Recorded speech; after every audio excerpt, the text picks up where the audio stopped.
Good morning, everyone, and welcome to our regular meeting of Tuesday, March 5th. For the record, it is 9:03. If you'll call roll, please. Commissioner Bruni. Present. Commissioner Sanchez. Present. Commissioner Duran. Present. And we have two commissioners that are attending the NACO conference in Washington, D.C., and also our county manager and our attorney are at present time in Washington, D.C. So hopefully they'll bring back a couple of duffel bags full of money for us, and we'll see what happens. Mr. Northrup, if you'd lead us in the Pledge of Allegiance, please. Pledge allegiance to the flag of the United States of America and to the republic for which it stands, one nation, under God, indivisible, with liberty and justice for all. Thank you, sir. Commissioners, approval of the agenda, amendments, withdrawn items, any?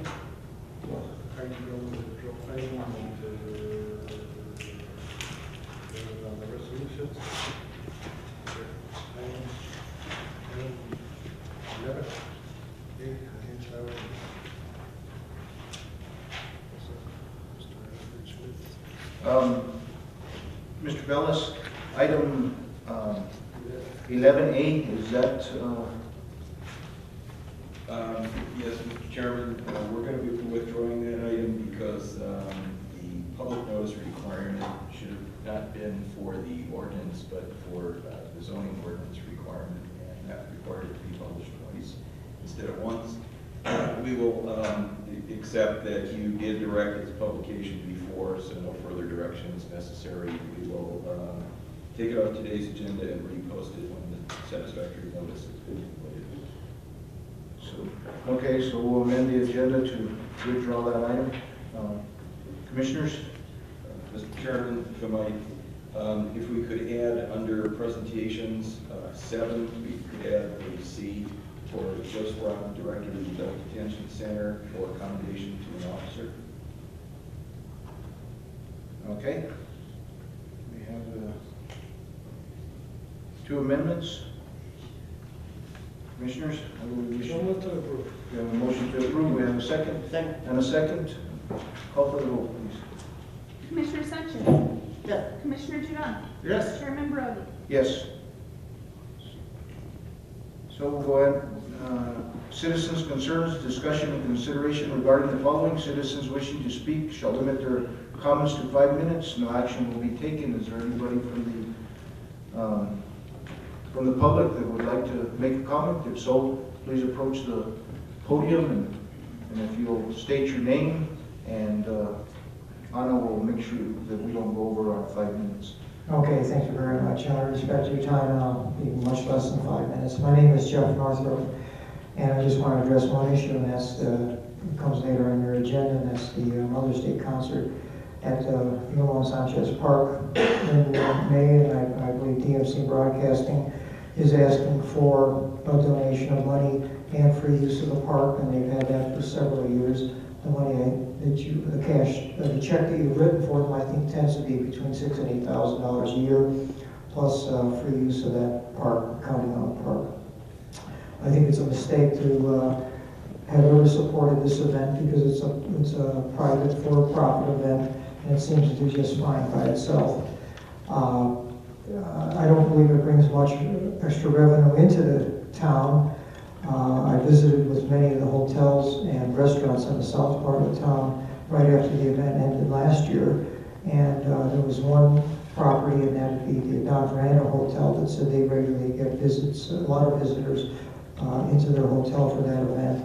But as far as the rest of the hotels I visited, which were about 6 or 7 of them, and the restaurants, an equal number, they said they didn't really see any increase in patronage at their establishments during those days. I've also given you a videotape recorded by an officer of the Taos Police Department at the DMC Mother's Day concert in 2012. The 10-minute video I've given you, and it's about 10 minutes, I'm not actually sure, is of 5 law enforcement officers escorting me off the grounds of Mount Sanchez Park on Saturday afternoon of that event. I was being removed at the request of the promoter, DMC Broadcasting. I'd been at the event about 20 minutes when the police approached me to leave. I was in no way causing a disturbance, and my presence was as invisible as any of the other attendees at that concert. Daniel Cordova, brother of Mayor Cordova, is heard on the speaker's platform from the stage, directing the police to remove me from their grounds.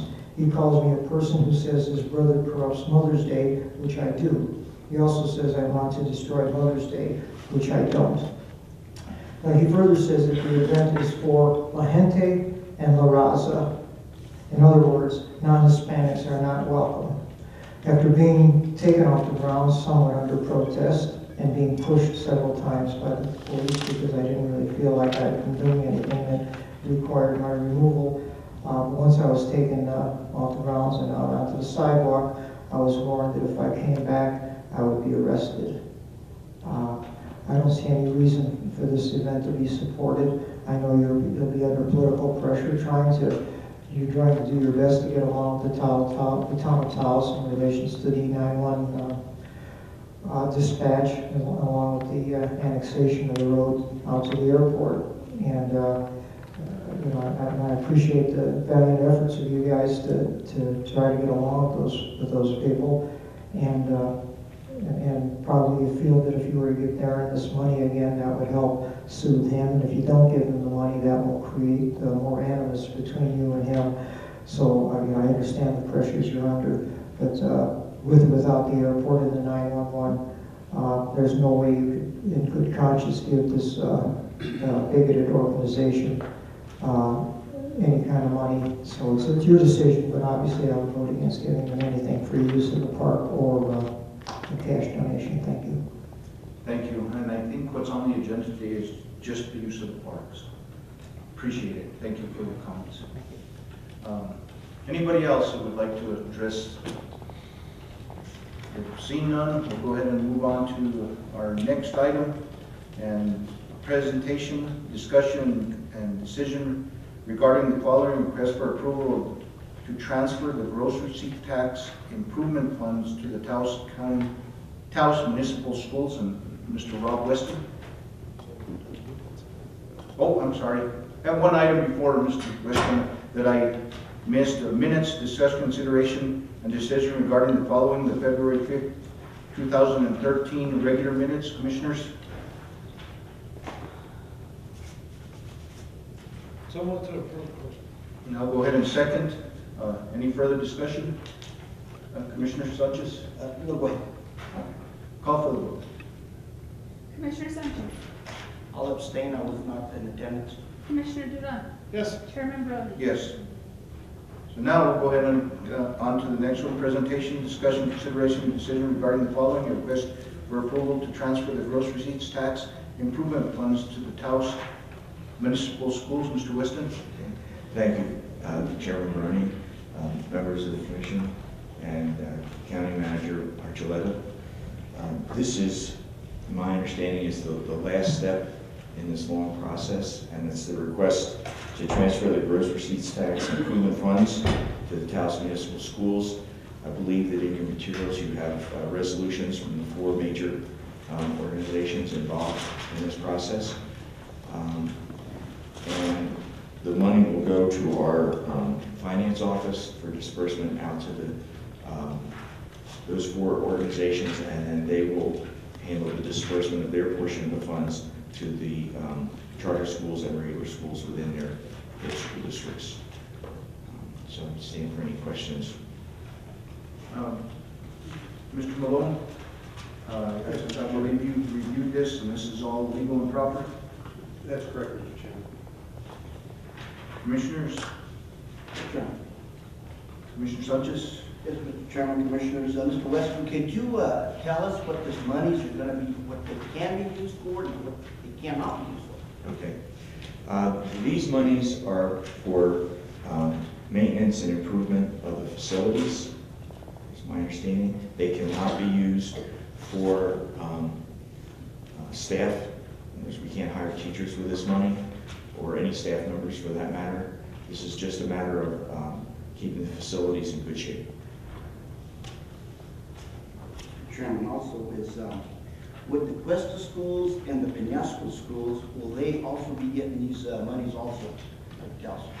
Yes, the process is that the money will go to the finance office of the Taos Municipal Schools, and then based on the enrollment percentages, will be dispersed out to the four, the Cuesta, Peñasco, UNM Taos, Taos Municipal Schools, and then their finance offices will I guess, will then divide those monies based on attendance between the charter schools and the traditional public schools within each district.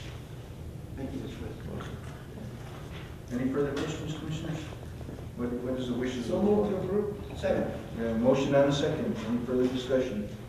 Seeing none, call for the vote. Commissioner Sanchez. Yes. Commissioner Duran. Yes. Chairman Barone. Yes. Going to item B, request for approval of the use of the Filimon Sanchez Park for the annual Mother's Day celebration, May 11th and 12th, 2013. I believe we have the DMC Broadcasting Inc., Mr. Daniel Cordova and Brenda here, also Mr. Malone. Mr. Chairman, I don't think I need to go to the podium. I just put in your package the contract from last year, which shows the same terms that we had last year. Okay. Mr. Cordova? Chairman, Commissioners, thank you guys very much. Of course, we have put in a package there, the event, history of the event that we've had for 12 years, successful 12 years. And once again, so we're asking for Filimon Sanchez Park to be the venue for this event. We've had it for 12 years, May 11th and May 12th. The Mother's Day celebration, it is a free event to all people out there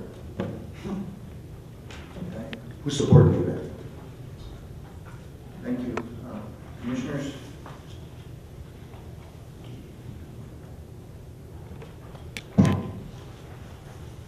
Chairman, Commissioner?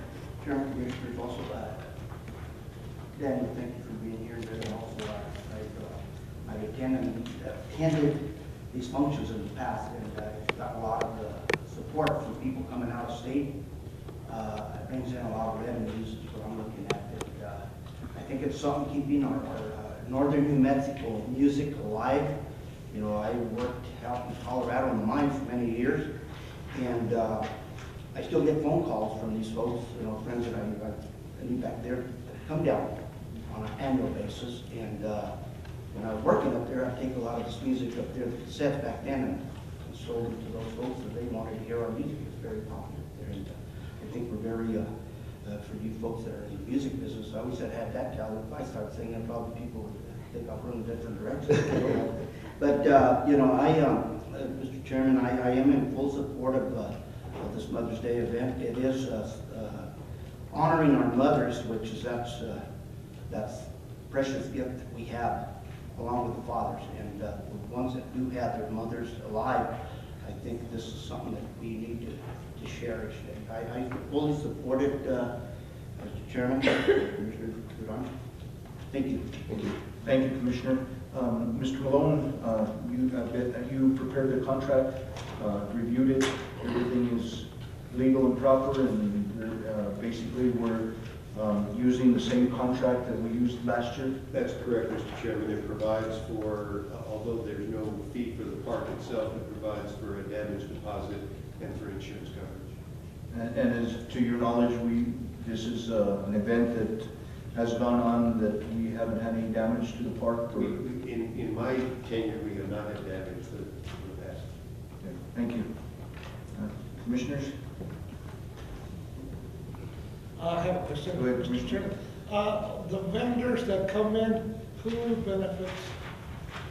Or, I mean, the vendors that come in that generate their income from their own? Thank you for their own.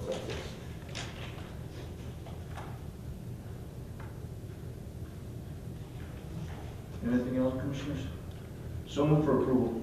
Second. We have a motion and a second. Any further discussion? Not call for the vote. Commissioner Sanchez. Yes. Commissioner Duran. No, and I'm gonna vote no because I'm taking it personally, what the mayor is doing to Taos County. against 911 and against the annexation. So my vote is no for that reason. Chairman Barone. Yes. Thank you. Thank you. Thank you. If you'll get with Mr. Malone, I guess, for the execution of that contract. Next on the agenda, we have Mr. Joe Sprunk.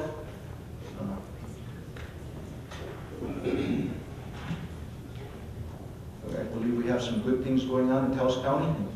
Yes, some good things, sir. Mr. Chairman and Commissioners, thank you for the opportunity to recognize one of our staff members. Sergeant Ronnie Cordova was on his way home after doing a 12-hour shift towards Cuesta, just north of Taos. There was a woman there with a flat tire off to the side.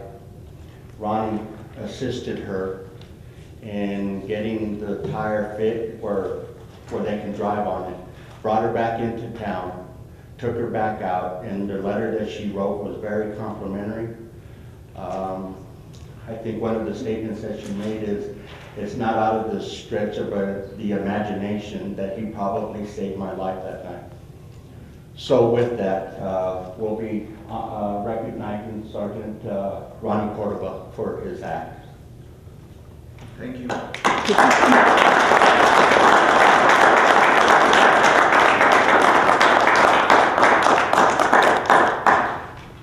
Thank you. We appreciate that service, going beyond and above your call. We really appreciate that. I think it's well deserved, and I think we did what you needed to do. Thanks. Commissioner? Chairman, Commissioners, Mr. Cordova, thank you so much. Is there any way of getting this gentleman a plaque? You know, that's, when something like that comes before us, I think it's very, very positive, and we need to support people like Mr. Sergeant Cordova for doing what he did, and any others for that matter. And that's what we're doing. It's going to be a certificate and a plaque and recognizing it, and we're going to hang it as you walk into the detention center. Thank you. Appreciate it again.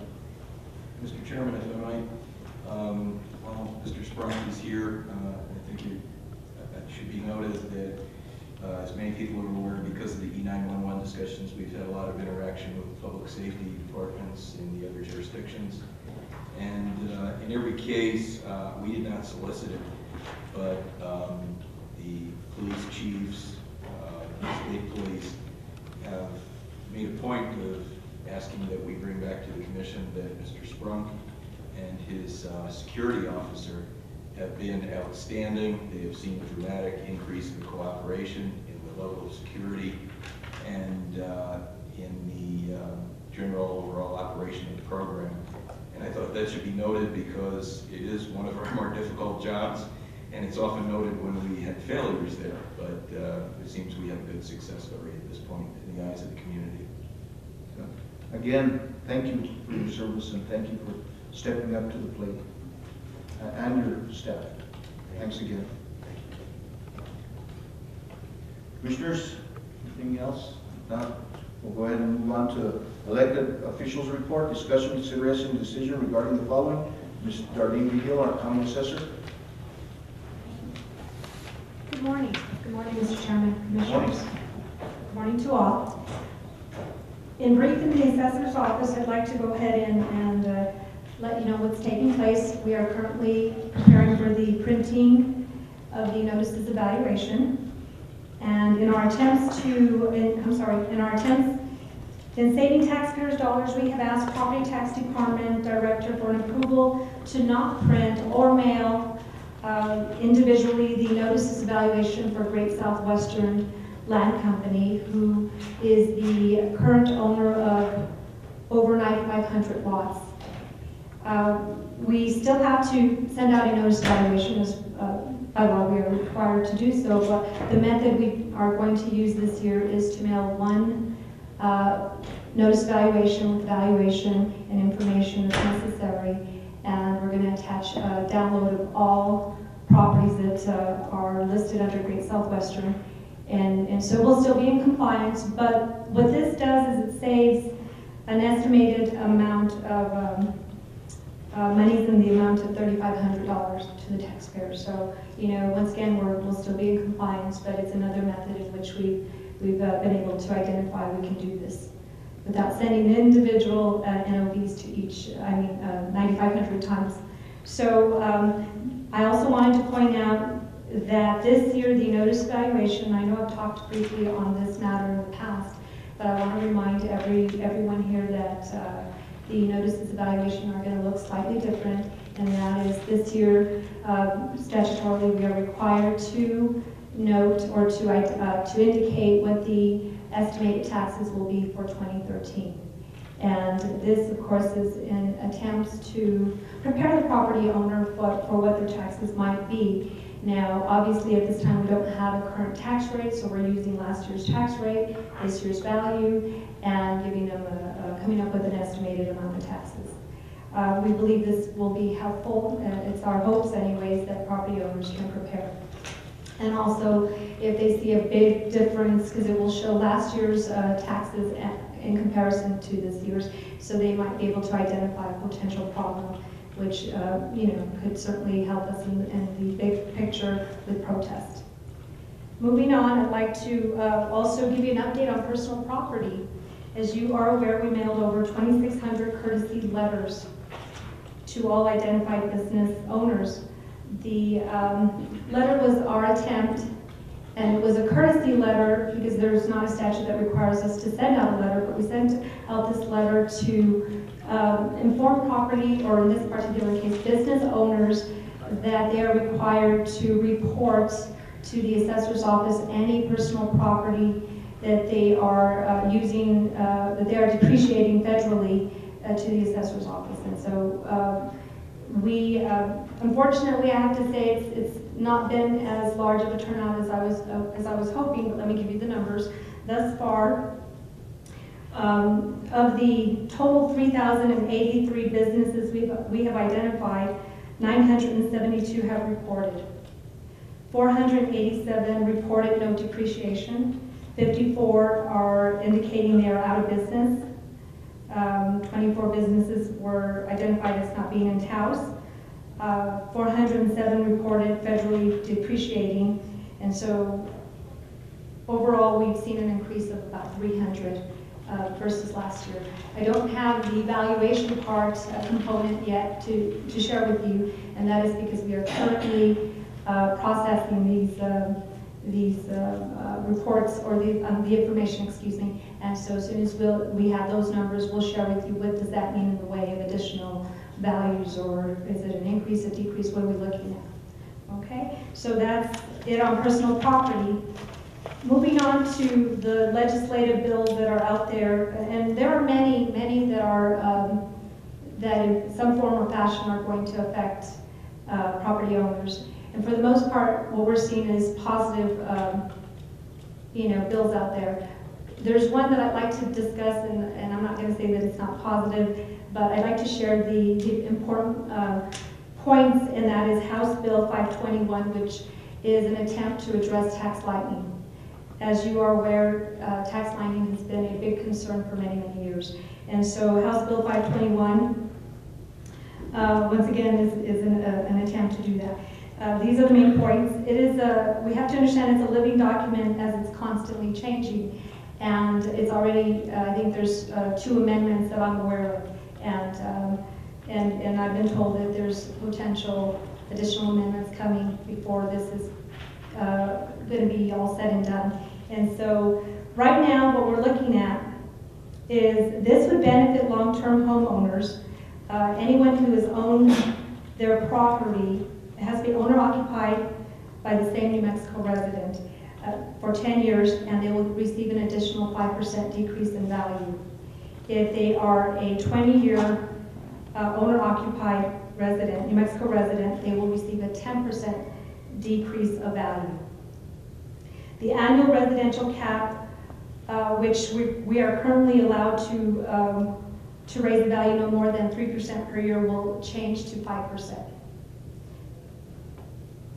Currently, it would be phased in over a 2-year period. First year, every residential property below 70% of its market value would be addressed, and we would bring everyone up to 70%. Second year, everyone identified as being below 85% will be brought up to 85%. And once again, on the second year. Properties above 85% of market value may see a 5% increase if not at current and correct value. Thus far, the 65 and older, and yet, and I'll have to be honest with you that I've not seen any language in the bill that addresses the 65 and older in a way that would assure us that nothing would change on their behalf. But thus far, after talking to the president of the assessor's affiliate yesterday, he is telling me that thus far the 65 and older disabled valuation limitation may see an additional 5% or 10% decrease if they are long-term homeowners. So in addition to their value, limitation, which we freeze every year when they come in and they qualify, they may receive an additional decrease in value. Darlene, you made reference to the 3%, and then you said they were going to increase that to 5%. Is that across the board? Yes, that's on residential properties. That's not non-residential. Yes, that would be residential. Every 2 years? Every year. We are on a one-year cycle. So that gives us a little bit more flexibility. It does not mean that we have to increase every year. However, if there's room for increase, it would allow us to increase up to 5%. Up to, yes. When it's necessary, because certainly we don't want to go over value. Right. Market value. Okay, and so right now the facts are, and we have been analyzing this because it keeps on changing.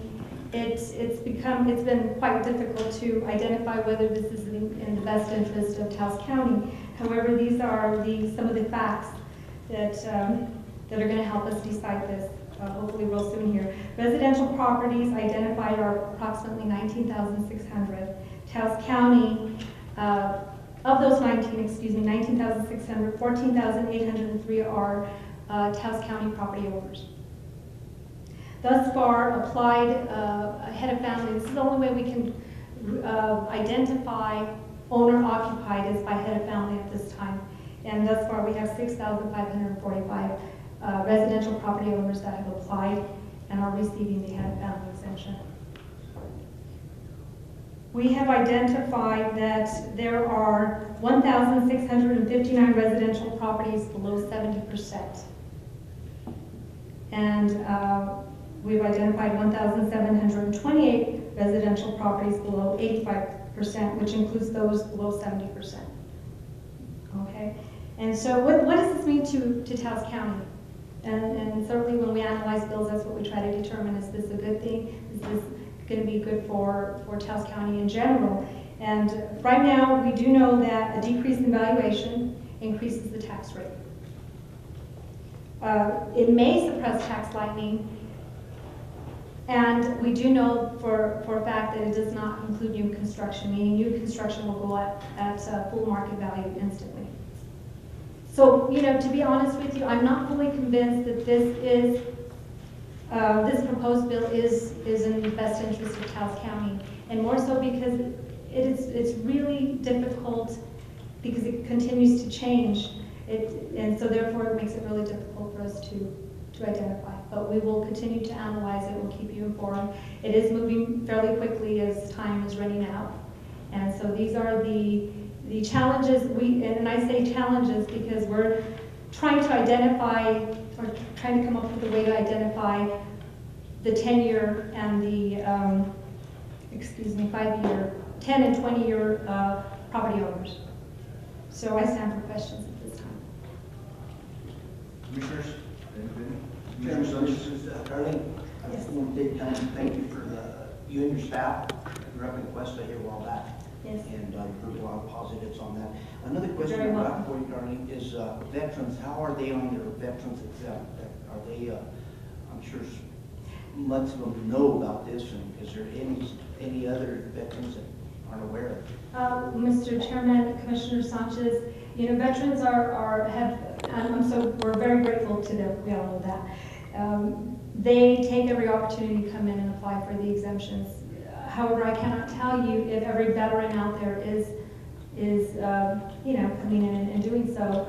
However, I don't have the numbers for you. I'd be more than happy to come forward at the next commissioners meeting, giving you some numbers as to how many veterans have applied for a veterans deduction. And I think for the most part, they're quick to come in, and we certainly get the word out there, and by placing the information in the newspaper and the radio station. Yes, the site visits, just so you know, and thank you for that compliment. We did have a really good turnout in Cuesta. Cuesta and Peñasco were the highest in the numbers of property owners taking the opportunity to come in and visit with us. And many veterans came in, as well as 65 and older. And if I could, there's no need, and you give me numbers, but maybe what I could ask you, Bob, is to get me a flyer. I could put one up at Amalia, Costilla, Cerro, in Cuesta, at the post office, and tell them, direct them where to come in. We would be more than happy to do so, and they have till April 30th, so certainly there's still some time there. Thank you so much. Mr. Chairman, I have a question on the exemption. Do you do it here, or do they have to go to Santa Fe and get their form? Well, the way, taxation and I'm sorry, Mr. Chairman, Commissioner Duran, the way this works, or the way it works on veterans exemptions is you must first apply through the New Mexico Veterans Service Commission. So first there's an application, and we do have them in the office, and so if a veteran comes in and says they'd like to receive the exemption, and they don't bring in the certificate that's issued by New Mexico Veterans Service Commission office, then we'll give them the application. They will make that fill out that application, send it in to that office, and once they're granted, they are issued a certificate in which they bring into the office, and then we apply that exemption.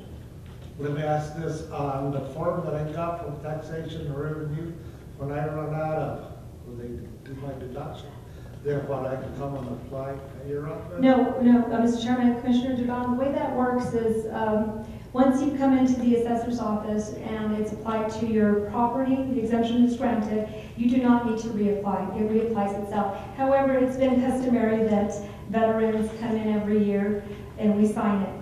It's becoming less and less because I think they now realize they do not have to come in. However, if you are a veteran that has an application or a certificate that's been filled up, you just have to go over to the New Mexico Veterans Service Commission office, and they will reissue out an updated one.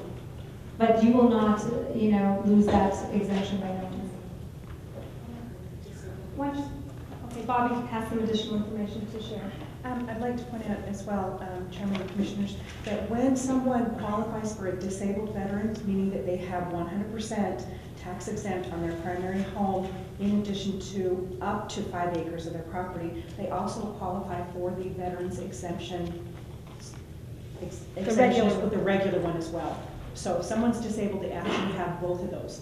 So they can use them on their home, other property, or perhaps at a motor vehicle. So there are two exemptions. We refer to them, one is a green certificate, the other one's a beige one. The beige one is the disabled veterans, that's how we recognize those documents. And the green one is up to 4,000 in exemption. Commissioner Sanchez? Mr. Chairman, I'll direct this to legal here. On those brochure flyers that I asked for, would it be all right to put my name on there as a contact? Or would that be something that maybe I shouldn't do? I don't see any legal impediment to doing that, Commissioner. Could we do that then? We can That way they could put my contact number and I'll get it to her. Thank you. Thank you so much. Any other questions?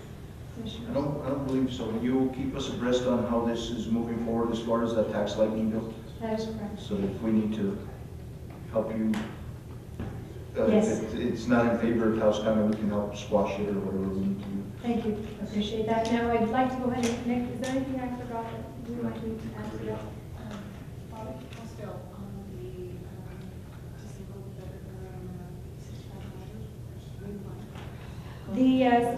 This is a plus. This is one of the bills that I was referring to earlier. There's a House bill, and correct me if I'm wrong, I'm not sure, it's a House bill or Senate bill, but nonetheless, this would allow individuals that are 65 and older disabled that qualify for the valuation limitation freeze to not have to reapply annually. And the way it's written is every 5 years they would have to reapply. And so we see this as positive. We've talked, I believe I spoke to you briefly on this the last time I stood in front of you, and thus far that one really has momentum, and we anticipate that this is going to pass, will become a bill and a statute. And so once again, it's a positive for the 65 and older. I have to say that the 65 and older, God bless them, those that remember won't sleep until they come in and do what they have to do. And then those that forget have also seen the impact of not coming in from one year versus the other. And darn it, we're all headed that way. And we are all headed that way, yes. And though we do make many efforts to contact them, you know, it's sometimes we don't get a hold of them, and then they really pay the price when they don't come in. Thank you, Darlene. Anything else from the commission? If not, thank you, Darlene, and your staff, and we just kept abreast of it. We certainly will continue to do that. Thank you, ma'am. We'll go ahead and move on to Mr. Miguel Romero, our county sheriff.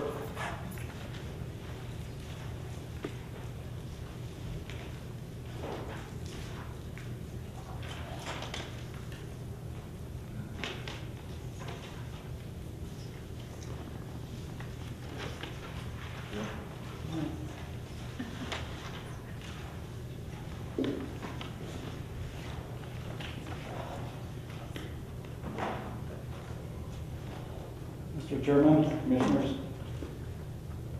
ladies and gentlemen, for the month of February, civil papers served, we had 139. We collected $1,432 on our civil process. We had 21 arrests, 35 citations, and 1 animal control citation. Second page, our calls of service into the dispatch center were 473 calls. As you can see, the alarm ordinance has started working. It's come down. It's down to 29, 9 commercial, 20 residential. So people are calling to cancel or let us know what's going on in that. And I stand for any questions. Sheriff, I know you guys had a big meeting in Peñasco. Yes, sir. I guess it was, the crime rate, I guess, is kind of escalated in that area. Yes, sir. And I know that there's been, the Commissioner Duran here has been in contact with our governor asking for help in that area. Is there anything that we can do here to help, possibly maybe with the state bringing in some help for you to address or combat some of these drug issues that we have in our outlying areas? That day of the meeting, we did, Mr. Gallegos, district attorney, did tell people to flood the lines with DEA. As soon as that happens, they do send resources up there. But right now, we have 1 arrest coming out for one of our burglaries. There will be more coming down. We've saturated that area. And like I told the people in that meeting, I'll get you the officers. It won't be on overtime. It'll be on the regular shift where we're starting to move the guys back and forth. But not to be calling me and say, primo, neighbor, this and that. I got a ticket. You do the crime, you're going to do the time. And I did tell the people out there to come to the meetings to express their concerns as to what's going on. I know that it was twisted around saying that my budget had been cut. My budget's never been cut. I just told them that I didn't have the manpower, and I know you guys have given me as much as you can, and the more manpower I have, the easier it would be to patrol the outlying area. Thank you, Sheriff. Commissioners? Commissioner Sanchez? Chairman, Commissioners, also Sheriff, I brought this up to the Westwood Village Council the other day on the Neighborhood Watch. Yes, sir. And I want to thank you. 2 years ago, we started this in Costilla in my area. Yes, sir. And it's made a big difference. The robberies have dropped big time. So I got to thank you for that, because I know it was 2 years ago when we first went up here with those folks. And also, I did talk to the council in Cuesta, and we're trying to get that implemented in the Cuesta area. We've had some properties there, some of the houses. So I just want to let you know that maybe you can be part of it. When I do my presentation with them, I'd like to invite you, and I've got some others that want to support me on this. And let me ask you this, on stolen property, do you keep that somewhere where maybe the people that have lost something in the past can go in and see if it's their belongings? How do you do that? What people can request, they can give us a description of what they have, what has been taken. We do ask them to, if they have a picture of it, or if they can describe it, but we don't want to show it to them, and then they can see the description and say, well, that is my. Well, thank you, Sheriff. That's where I was getting. Yeah. And then real quick on the neighborhood watch in Costilla, it has, the crime has gone down quite a bit. On the Mesa area, we arrested our suspect and the crime has gone down. Right now we have Valle and Rio Lucio that are meeting this Sunday to organize their crime watches. We advised Peñasco to get 2 crime watches because of the size of it. And, you know, like I told the people, and I'm going to tell everybody, I'm from Peñasco. I was born and raised there, and I still love Peñasco. And we will take care of the crime crime. And then, Sheriff, are you, what is it called, crime, what's the, there's an organization, Crime Stoppers? Crime Stoppers. Is Sheriff Department part of that? Yes, sir. Okay. And they were there that day of the meeting. They did hand out flyers. Every morning, every Tuesday morning when Nancy or Daniel, we do give out that information, and we have that at our office also. Okay, do you have a number of people who can call? 758-HALT. 758 HALT? Yes, sir. Thank you. Appreciate it, Sheriff. Anything else, Commissioner? Thank you. Thank you. We'll go on to Andres Vargas, our county probate judge. I don't see him in the audience, so we'll go ahead and move on to Ms. Ana Martinez, our county clerk. She probably has a good joke for us as well. Well, that's all I need, then I'll come with one every time. Good morning, Chairman, Commissioners, Mr. Malone, Mr. Bellis. Currently in the clerk's office, we're working with Triadic to have the assessor's option put back in our menu. It helps us provide customer service to those individuals that don't have to go to the assessor's office and then come back to ours. We've had comments saying the clerk's office is lazy, so they send us to the assessors, and then the assessor's office, they send us back to the clerk's office. So we want to eliminate that. The assessor is gracious enough to let us have that option back. Their office is more than willing to help the customers, but if we can do everything we can in the clerk's office before we send them to the assessor, it makes the customer a lot happier. We're also working with Triadic on cleaning up our business license types.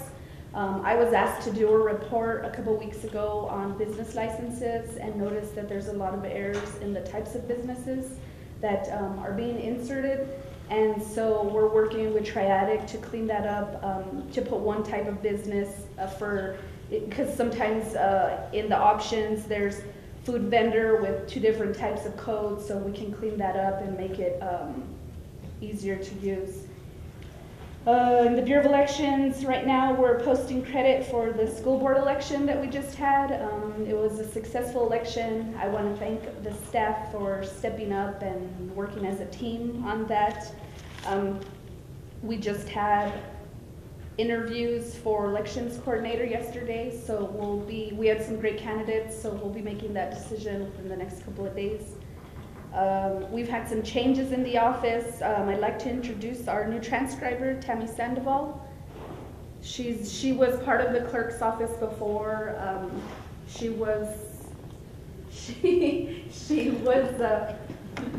used to do transcribing. She worked at the Pueblo, and so she was the best fit. We wanted to make sure that we advance everybody in-house.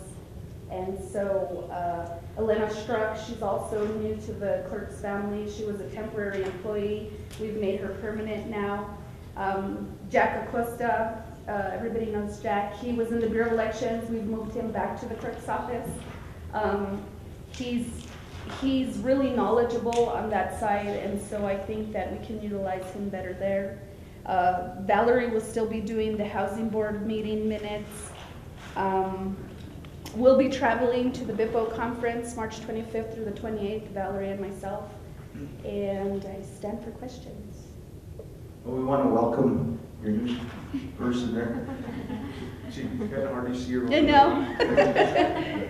Welcome. Thank you. Thank you. Commissioner Sanchez? Mr. Chairman, Commissioners, also, Ms. Martinez, I want to thank you, you've just been there a short time, and I see you're making progress, you're doing great, and your staff, and I hear this, that Mr. Acosta also very, very friendly with our constituents, and that's what we want to see, and thank you so much for the hard work. Thank you. Keep it up. Thank you.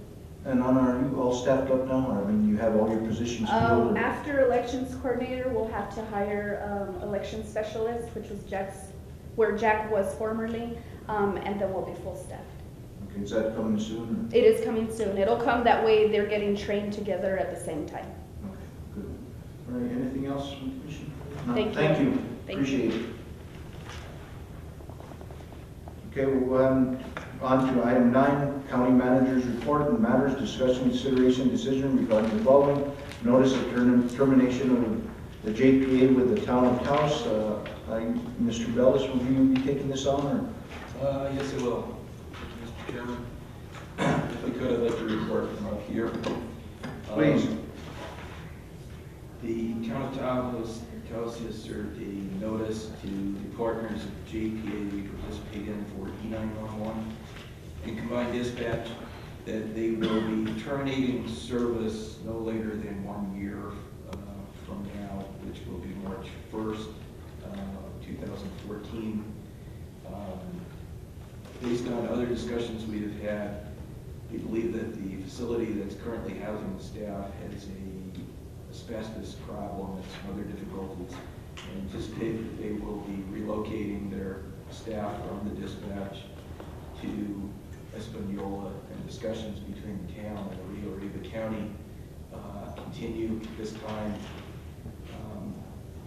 The staff would be trained, and I believe it's safe to say, and you were in those meetings, Mr. Chairman, that the town has asserted very strongly that it will relocate at some point prior to the end of the year the entire dispatch operation to the Kit Carson Command Center, and that they are inviting the county, Cuesta, and Ski Valley, who are currently partners, as well as anyone else who might be interested, including BLM and Forest Service, to participate in the development of the new JPA, which would be based largely as an initial 50% of the base amount based on a fixed contribution to the town and county of about 40% each.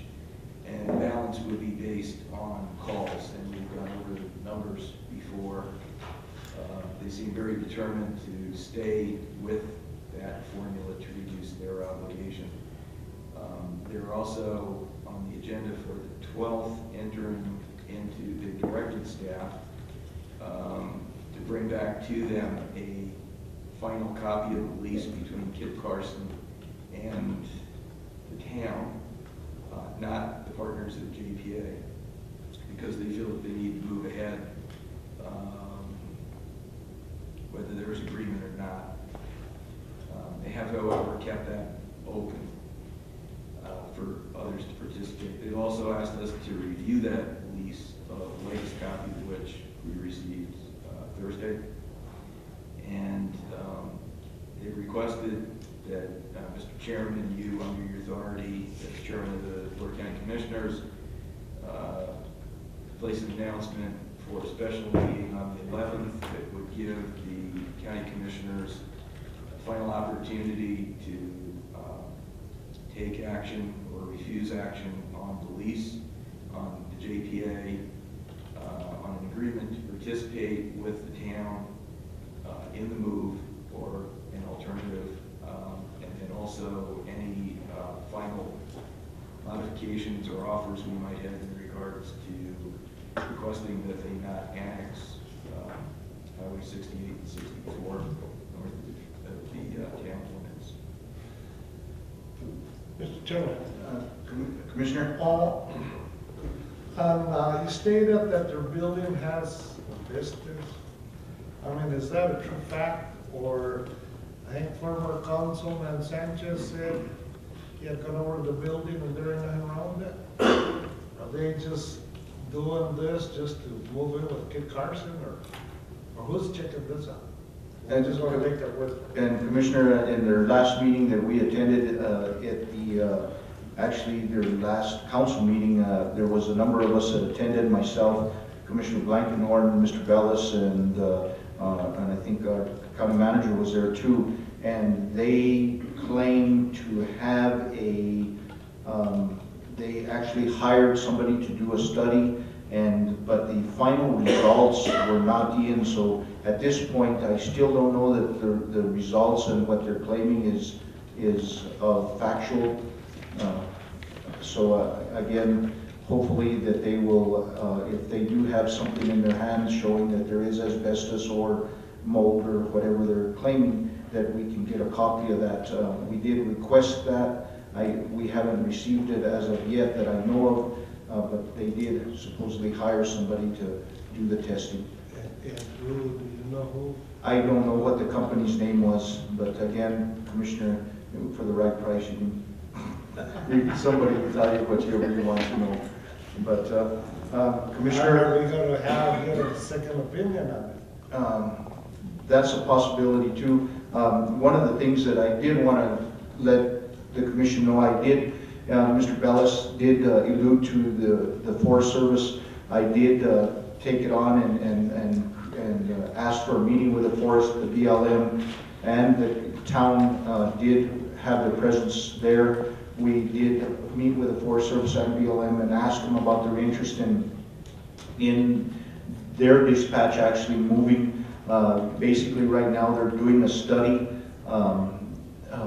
to see how they're going to consolidate their dispatch, because they have a dispatch here and a dispatch in Santa Fe and a dispatch in, I don't know, I believe it was Rio Dos or one other place in the state, and they're trying to consolidate their dispatch. But their study is presently not complete, and they don't look in joining with the town or the county or any dispatch at the present time. They're still doing their study, and they hope that the study will be done within 2 years. So if we're looking for a buy-in from them and helping us facilitate any part of this move or any part of the JPA, we're looking at least 2 years before that will come to fruition. Another thing that Mr. Bellis, said we might want to make known too, that this JPA that we're currently, the town is pooling, I guess you want to call it, or canceling, even though they have pulled it, that there is a 1-year clause in that they are still responsible for dispatch for up to a year. So no matter, basically we have a year to decide what we want to do with our end, because we can still pay the amount that we have agreed to pay, but they're committed for a year even after the JPA has been done away with it. Is that correct, Mr. Bellis or Mr. Milo?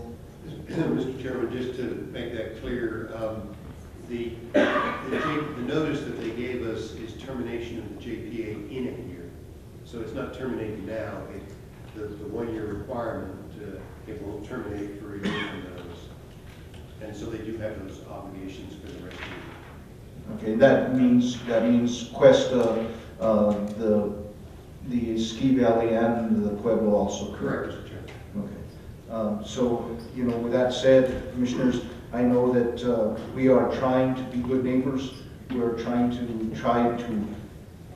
show our community, our constituents, that we can try to work together. At this point, it hasn't been real frugal. We've thrown a number of ideas out, a number of ways that we could possibly save money utilizing our staff. to facilitate or to be some of the employees in there. But again, we've hit some resistance. So this meeting that we have on Monday is basically drafting up a new JPA or a lease and putting all our ideas and putting them up front. And if they at that point don't agree, well then we have no option but to play this option out that they will continue to provide the service for the rest of the year. And in that time, we have to then make a decision of where we're going to go or where we're going to actually house, or we're going to create our own dispatch, or we're going to follow suit.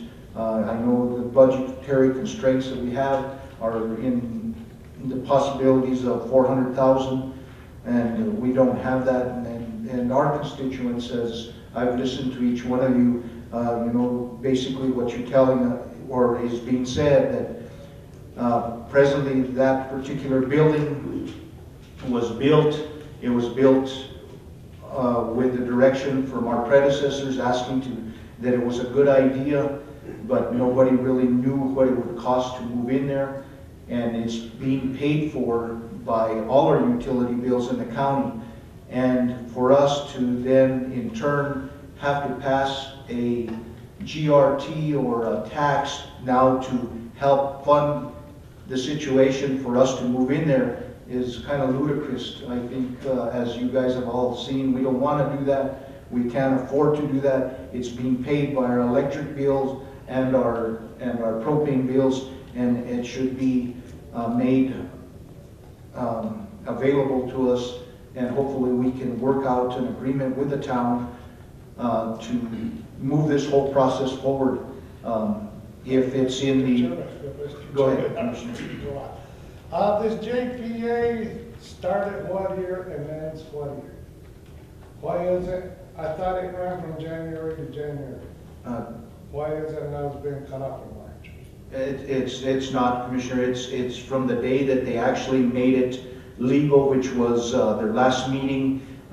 They actually then terminated. So from their last meeting, a year from their last meeting is when it would be voided. And I'll turn it over to Bob. Mr. Chairman, Commissioner Duran, the existing JPA was originally entered into in 1998, a 10-year term. It was renewed in 2008 for another 10-year term. So unless it was terminated by a party, it would have run through 2018. It has a clause that allows any party to the JPA to give 1 year notice of termination. Okay, and now where are they going to move their personnel down to Espanol for training, and how is that going to affect our dispatch? And Chairman, I've attended a lot of these meetings with Mr. with Mr. Bellis and our county manager.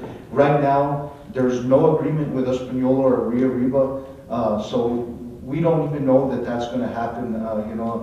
There's been a number of calls from the Rio Arriba County to myself asking me what's going on up here, and some of the feedback that I'm getting from some of their staff is they can't even handle our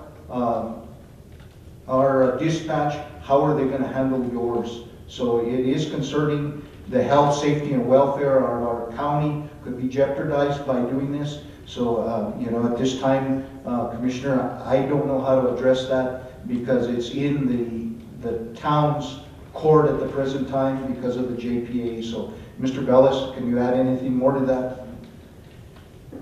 No, Mr. Chairman, I believe that's accurate. The town has been very forthcoming with the stakeholders in laying out what their intended plans are, but they have sort of multiple tracks they're pursuing all at once. And I agree with you that I would not say that Espanola is a done deal, because that's been a presentation by the part of the dispatch supervisor, and it's my understanding it hasn't been approved by the county commissioners or by the dispatch board. And according to Mr. Sanchez, his very good work in the back as our emergency management director, probably is not going to be endorsed by their OEM director or the Fire Chiefs Association in Rio Riva. Let me ask this question now, Mr. Chairman. On the square footage at Kit Carson, how much square footage are they proposing they're gonna need at what price per square foot? And Commissioner, in their last meeting, they were proposing that the whole bottom level would be, that they were wanting the whole bottom level, which is about 5,000 square feet, at the price of about $13 a square foot. We have basically gone back to the town and asked why 5,000 square feet, and they've agreed to cut that back to, I believe it was 3,000 square feet, Mr. Bellis, is that what the last proposal was? And it does, and there is some common areas that they're considering for, I think there's a boardroom, the restrooms, and some other common areas that will be considered in that JPA, lowering the cost, you know, substantially from the 5,000 square feet to the 3,000 square feet that, well, because they're operating, Commissioner, right now out of about, I want to say, I don't think they have more than 600 square feet that they're operating out of now. So, you know, this is going to be a... Mr. Chairman, why is it that all of a sudden now they need triple size? That's exactly our stand, Chairman, Commissioner. Mr. Bellis, you have anything to add? No, Mr. Chairman. Commissioner, we have the same questions you do, as do the other stakeholders, and hopefully we'll come down with some final answers for you by Monday. But okay, the other question that I have now is I figured this out. No, it comes out to about 400, a little over 430,000, a little bit over there. Let me ask this question now. How about the repeaters? What if the signal ain't gonna hit from here to over there, then what? Has anybody figured the cost there? It's over like 800,000 to $1 million. Who's gonna pay for that? Mr. Sanchez, did you want to address that for us? I know that's right in your field, and I think that would help shed some light on it. Mr. Chairman, Commissioners, based on pretty much where the Kit Carson facility is or any other facility here pretty close in the general area, there shouldn't be any problem with the radio signal getting out to the repeaters. You can pretty much hit San Antonio even with a handheld radio, so having a 100-watt radio or 50-watt radio that's being used out of the dispatch center shouldn't be a problem at all. We really shouldn't have any issues as far as the radio equipment, even if they were to move the current tower that they have at their current facility, if that was the case. Is that 100% guaranteed? I would say so. There shouldn't be any issues at all. It's clear line of sight from most of these areas up to Pico East for the south repeater, and it also pretty much clear line of sight also going to San Antonio for the north repeater's location. And Commissioner, I just wanted to throw some scenarios out and you know, kind of some ideas of what is going on. You know, the biggest, you know, if we went with 5,000 square feet, which was the proposal at first, you know, we're looking at about $60,000 divided by the two entities.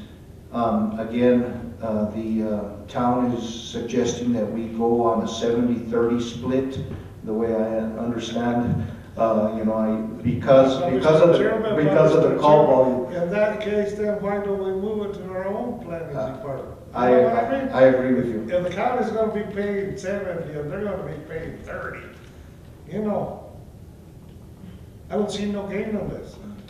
You know, Taos County ain't community bank, you know what I mean? You know, because we're just going to throw ourselves deeper into debt. And where are you going to get the revenues from?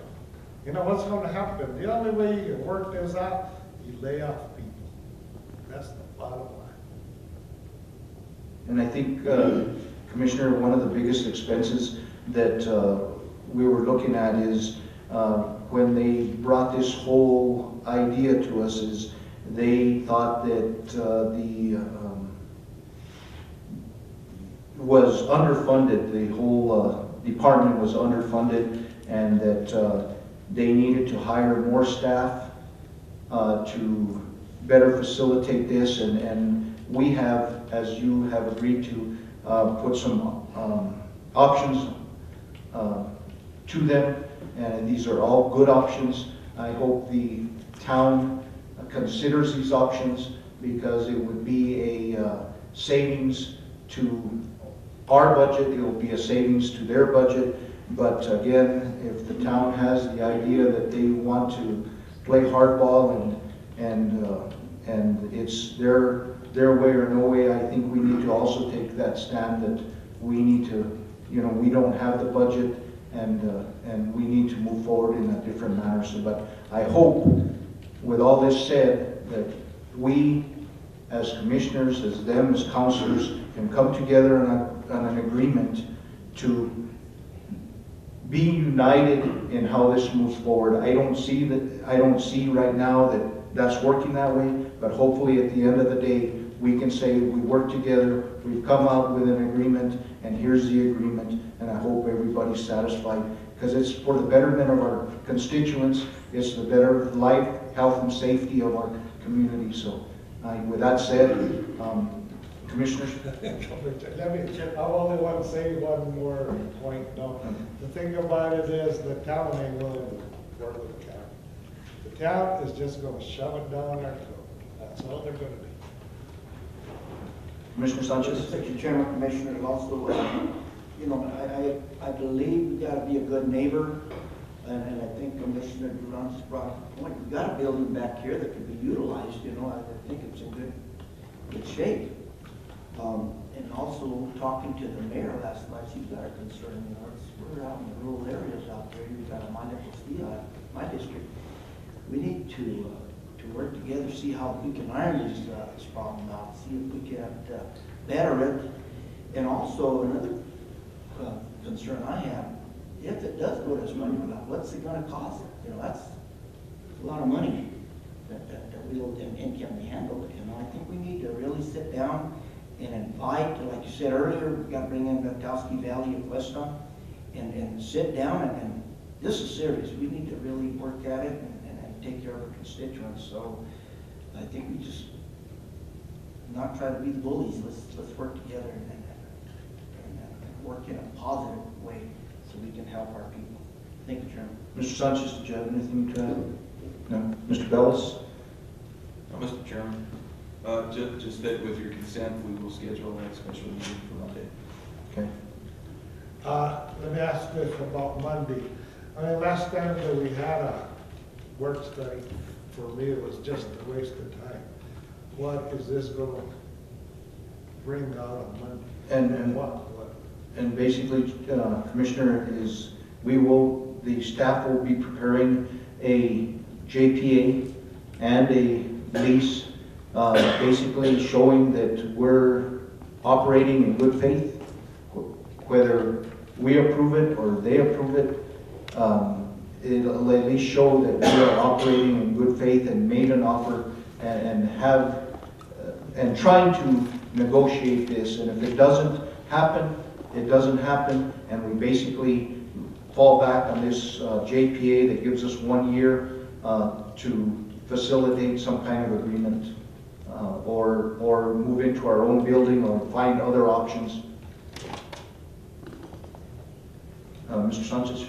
Chairman and Commissioner, also, what are the chances, Mr. Bellis, of meeting with us either Thursday or Friday at Weston? After talking to the mayor, I think she'd like to sit down with the folks in the county, and I'll be in attendance. And we need to go talk to those folks at the county. I've got some concerns. I think they probably feel more relieved by us being there and go through some of the questions that they have. Would that be possible? Yes, it would, Commissioner. If I could add on that, it might be helpful if we met with both Ski Valley and Cuesta and invited them to Cuesta to that meeting. That would work. So we could see whether we have partners in this deal. What I can do, Mr. Bellis, is get back with the mayor, and then you can probably get a hold of the Ski Valley Friday and get a time, and I'll get with the mayor, see if we can put this on a little meeting and get there. But sometimes I think, like Commissioner Don just said, you know, we'll have a bunch of people. Some people don't bring out a lot. Maybe by having this little closed meeting with those two entities, that might bring out some it might lead us in the right direction. Who knows? Thank you. Thank you. So if you'll facilitate that, Mr. Bellis, I think that okay, either Thursday or Friday, so that we, on Monday, we'll be ready for this JPA release. So, Commissioners, I think that's all on that item. I don't think we needed to take action, just to basically discussion. So under item 10, under Commissioners' reports and matters, discussion, consideration, decision regarding the following: selection, appointment, of alternate representative for the Regional Coalition of Llano Communities. And I put this on the agenda. Commissioner Duran, you represent us in that appointment, and you're doing a good job. We just want an alternate on there, so in the event that we have a voting member there, in the event you're not able to attend a meeting, because I know at this time there's legislation that there's possibly some money that's going to be divvied up to some of the communities, and I just want to make sure that we have a voting member there. So I'd like to, if that's all right with the Commission, I'd like to nominate Mr. Blankenhorn as the alternate because of his law degree in the event you're not there. He won't sell us down the road. I don't think so. I don't trust them attorneys.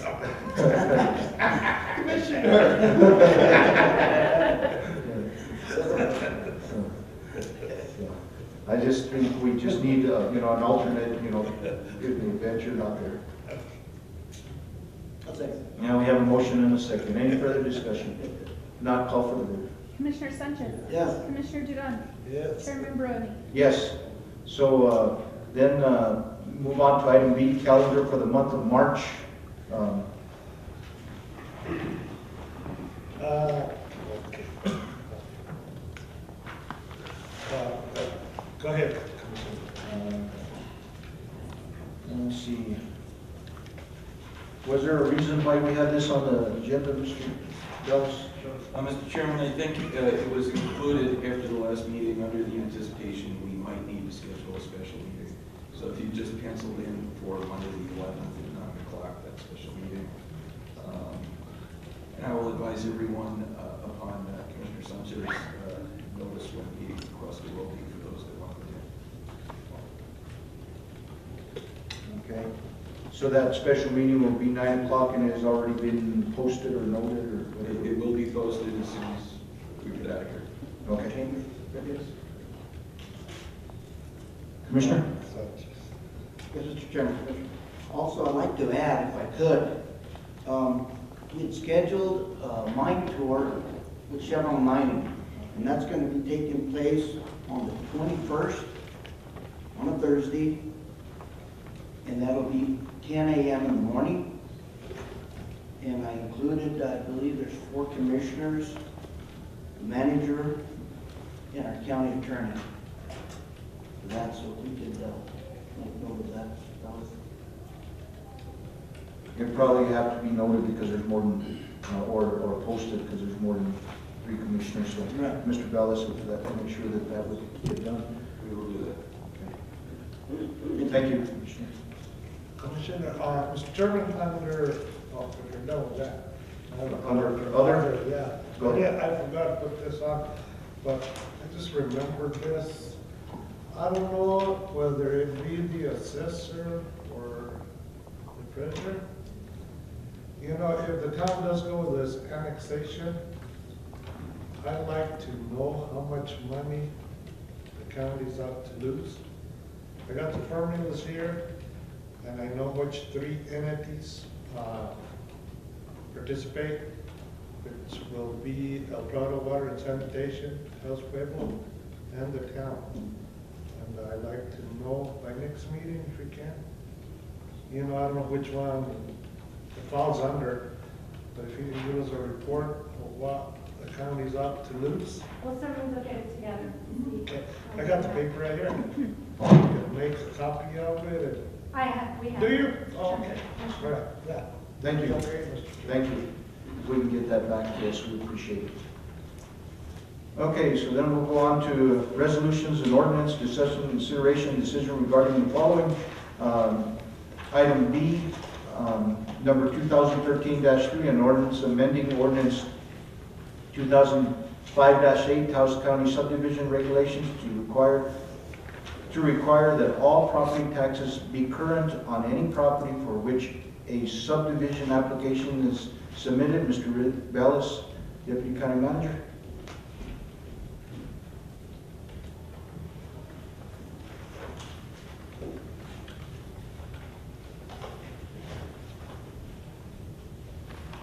Mr. Chairman, this is ordinance, the draft of which we brought to you at your last regularly scheduled meeting, and was some of the fine work done cooperatively by the planning staff and the assessor staff to address a legal loophole we had in it, which we were allowing people to create lots and issuing building permits and assorted approvals where they may have been in arrears on property. And this requires that they bring all their taxes and fees due to the county current before we will grant approval. And this is pretty much standard in all jurisdictions. Commissioner Sanchez. Mr. Bellis, who will be collecting these monies or taxes? Well, the taxes are always collected by the treasurer's office. What would be required is that when people come in for an approval, they have to do a zoning clearance, and we check that they actually are the owner of the property. At that time, we would put a box on there of all the things that they have to take care of. So they would be sent down to the treasurer's office to be sure that the taxes are current. They could pay them at that time if they are current. The treasurer would merely sign off on it and send it back up. Hasn't this already been done, or no? But, It should should we have. already know it, but I guess we'll. Yes. And in many cases it was, but we didn't necessarily have the language to allow us to enforce this if somebody argued the point. So we're just cleaning up one of those little loopholes. Thank you. So moved to approve. We have a motion to approve. We have a second. And a second. Further discussion? None, call for the vote. Commissioner Sanchez. Yes. Commissioner Duran. Yes. Chairman Barone. Yes. So item C, number 2013-4, an ordinance repealing ordinance 2002-3 and requiring a permit and deposit on bond to cut or excavate any public road, public alley, or public place in Taos County, and requiring a permit for driveways and imposing penalties for violation. Mr. Bellis, comment. Thank you, Mr. Chairman. Again, this is an ordinance you saw the draft of in a previous meeting, and it was brought after a number of concerns by various utilities that our old road cutting ordinance was out of date, didn't recognize current technology that allowed for utilities to be laid within the county easement, but not necessarily interfering with the road or using missiling technology to shoot underneath, or that required, rather than measuring by the opening, a single long trenching, as is being done by Kit Carson at this point. We do have one recommendation for a slight change in language, and that is if you look on page 5 of 10, on the second line, it reads, optimum moisture, maximum density shall be determined in accordance with, and then it states American Society for Testing Materials, ASTM, and our Public Works Director has indicated that the ASHTO standard should be substituted for this, and we ask that you include in your amendment that language. Chairman, Rick, if I may, there's other changes I'm proposing to the language. Under Article 5, Section 4, where it says with the exception that the top 6 inches in residential streets and the top 12 inches in arterial streets must be compacted to a minimum of 95, that should be 100%. And then going down a couple sentences, the 95% maximum density requirement may be waived in the back if the backfill or subgrade material contains 35% or more of material passing the number 200C.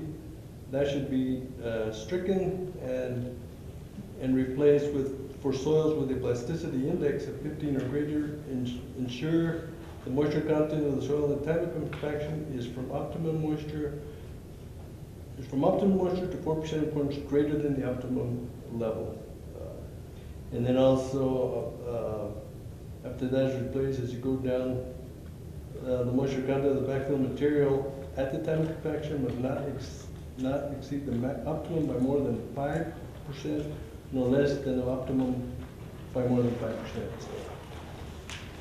And those jive with the AASHTO and also with the NMDOT specs, which we normally use on all our roads. Mr. Chairman, Commissioner? I didn't look at this, but is there anything in place, like on recent paving, no cutting within 5 years? There's a 2-year moratorium on it. Just 2 years. How about, you know, I'm not bringing up this because of what we paved in Penasco. See, when they did the water line over there, the guy running the association was the inspector, never hired nobody.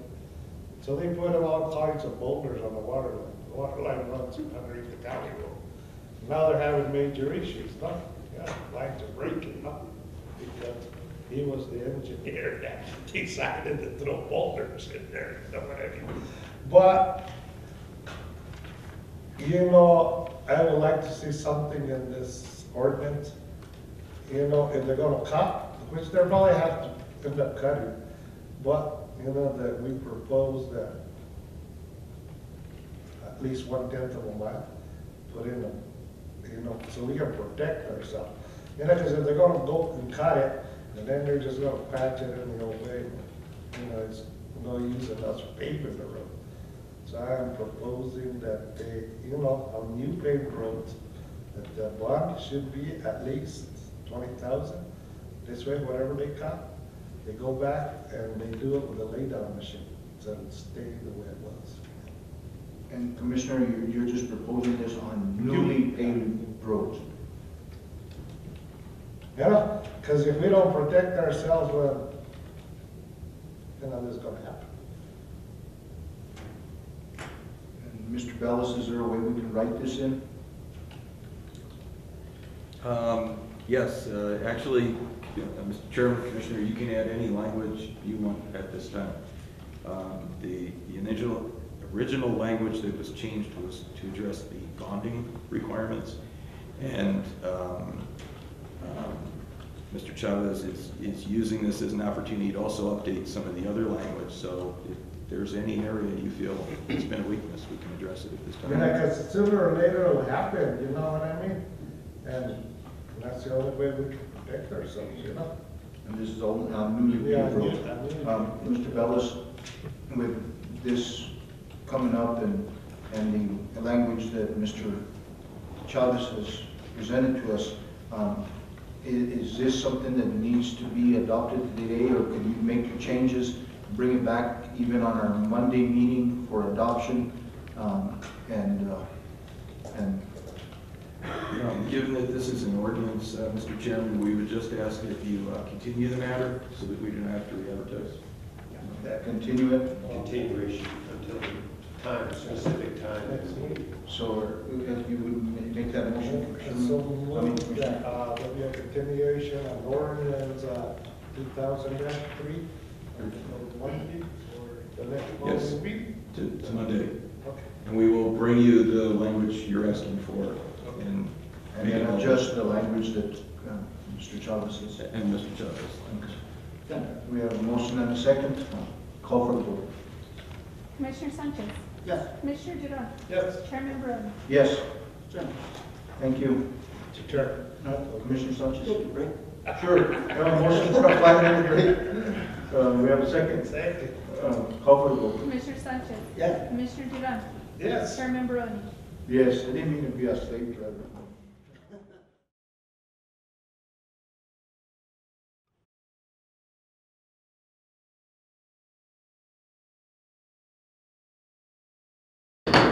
Commissioners, do we have a motion to come back? So moved.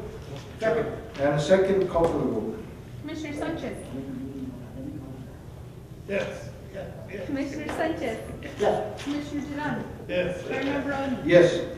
Okay, we'll go on to department matters, discussion, consideration, decision regarding the following Public Works Department.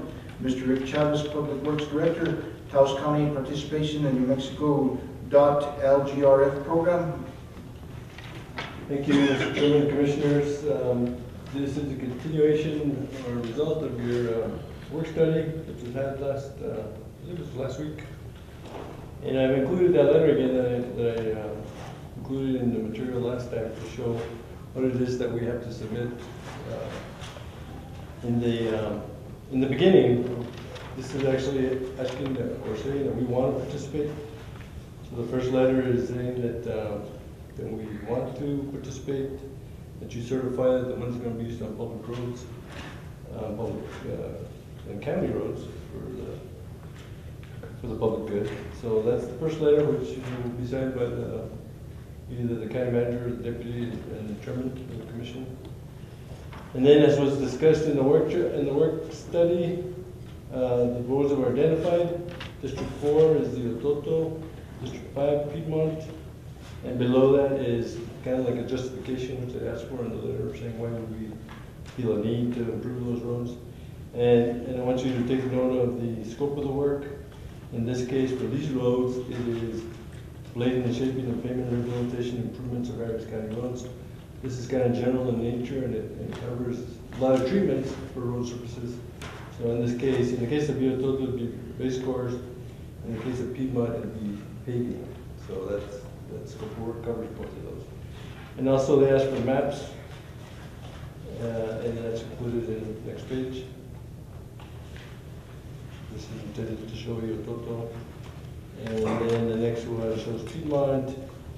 The next letter, and again, and going back, I showed that this is in the school bus program, the roads identified that I just mentioned, and I'll talk more about that later. This other one under SP and CAP, or co-op and CAP, you have Cajon Road, which will be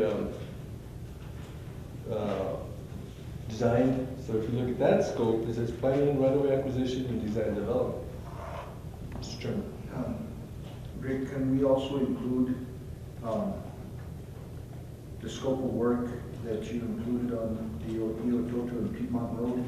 In addition to that, in the event that the neighborhood association comes back, can we include that also?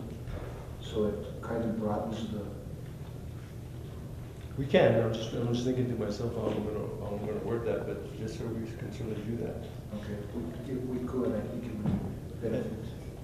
And Mr. Chairman, there's always, and I don't know what we decided or what your thoughts were about public involvement, how soon that might happen, because this is going to take time, and in the interim we can make changes.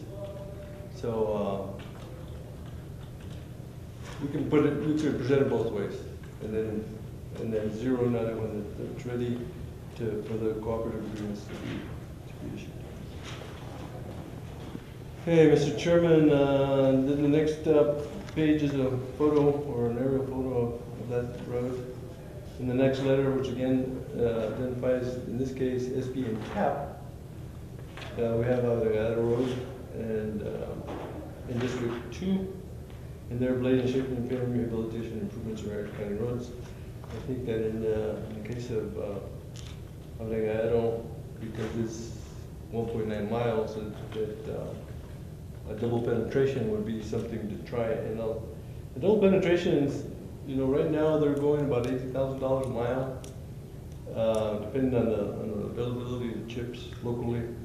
But for your assurance that these things work, San Juan County surfaces roads with double penetration, and they are oil field roads, and you know the kind of traffic on the oil fields, the rigs and all that, so, you know, for those of you who might be interested, particularly Commissioner Sanchez, if he wants to go to San Juan County and look at one of those roads, that might kind of help you, or assure you that this is adequate treatment. Next page is a photo of that road. And of course, the letter from the DOT. What I wanted to mention about SB, school bus funding, is that none of the roads that either of you picked is a school bus route. So, you know, it took, for you to understand how this thing, you know, the general office, the main office in Santa Fe has a section that oversees this, but then it's handed down to the districts. And each individual district has a coordinator. The districts then are responsible for this day-to-day paperwork and also for audits and visits to completed roads to make sure that we spent the money according to how we said we were. And no time in the past have we been questioned or have we been asked to certify, although we've always had school bus routes. Now the other way to look at this is that roads become school bus routes and they drop out of school bus route from year to year, I guess, you know, depending on the population. That's not to say that one of these, like Piedmont, for instance, may not again be a school bus route. I was kind of assured by the general office that probably isn't a real big issue, but again, if it does become one before we've issued out bid proposals or requests for bids, that we can always change this. So just keep that in mind. Make sure that you're aware of what roads are school bus routes and which ones might become a priority for you if this happens to be the result. So, Mr. Chairman, with the changes proposed by the chairman, then I would present them for signature by the county manager and to yourself once you're. And again, these are due by the 15th of March. That's Friday. Commissioner Sanchez. Chairman, Commissioner, also, Rick, talking on Rayadero Road, you say it's not a school bus route? No, it's not. Funny, I get the school bus drivers calling me all the time. Really? I need to go and check into that, see what's going on with that. And Mr. Chairman, and I get this from, you know, our mapping that was done by planning. Now, I guess what I should do is call Cuesta and have them, I don't know where map planning got their list, but it might be that we missed it somehow, and it is indeed a school bus route. Could I give you a number? Sure. 586-0421. 0421? Yes, sir. And who would I speak to? Talk to probably CC Duran. PT? CC. Okay, Mr. Chairman. And if that's the case, then we're probably gonna have to at least switch that to SB. Or did I have it?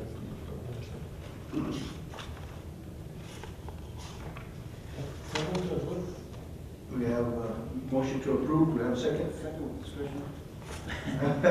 Rick, on that, you talked about the oil on the road. It can be. The double penetration, what it is, it's kind of like a chip seal on a paved road that exists, like the one they did to Cuesta last year. They kind of fell apart. This is oil spread on base course, compacted base course, then a certain size chip, let's say a 3/4 inch chip, placed on that and rolled in. Then some more oil on top of that, and then a smaller chip on top of that oil. Would that be something that might, if that road is school bus route, I can get to do with that? Fix it next. That's what I'm proposing, Mr. Chairman, Commissioner. Okay, thank you. Okay. Go ahead and call for the vote, and then we have a question from the gentleman back there. Commissioner Sanchez. Yes. Commissioner Duran. Yes. Chairman Barone. Yes. 1 second, Rick. I have a question. The Piedmont Road that's referred to, is that the road that's at the base of the foothills that's east of town here? Correct. And do I understand correctly that that's being proposed, that it be paved? No. No. Oh, paved? Yeah. No. Yes. And without asking you to go into all kinds of explanations, is there some reason why that road should be paved or needs to be paved? My recommendation is that it gets a lot of washboard on it. You know, you gotta be constantly repleting it, you know. And I'm sure you're aware, Commissioner, that that washboarding is a function of the way we drive. That we citizens, we destroy our own roads in essence by driving too fast and by driving too fast through turns, and you can see that washboard build. Any engineer will tell you that. I think it's sad that that road would have to be paved because it's the I go out there and walk frequently. I call it the gravel superhighway. It's just amazing the amount of fill that went in to those arroyos, and now to pave it seems to me to be wrong. And I understand that you're trying to meet constituent needs, but I was just out there the other day, and there were 5 cars that came zipping out from the far northern end, heading towards the front of the outlet. And Texas plates, New Mexico plates, big SUVs, all of them driving faster than they needed to be driving on that road. So the people that want you to fix the road are the people that are messing up the road.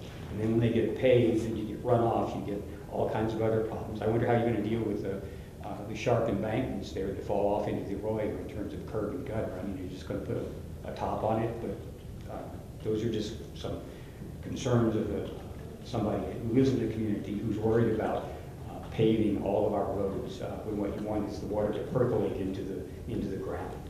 Thanks. Thank you for your concerns.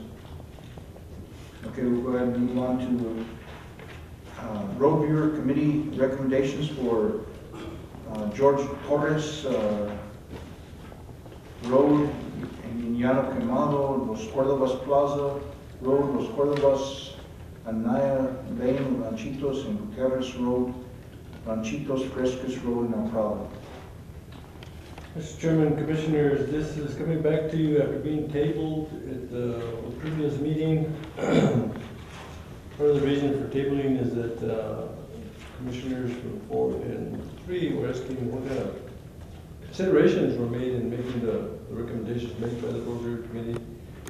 I remind you that there's 3 members of that committee that I took out.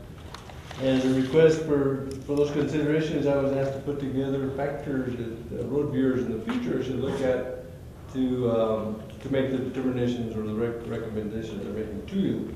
And I provided these to you in the past at the work study. I trust you had a chance to read them. I took these out because we'd already gone to the feeder roads. And as a group, I went and personally delivered these sheets to each one of the members attending, and they individually and separately made their assessment.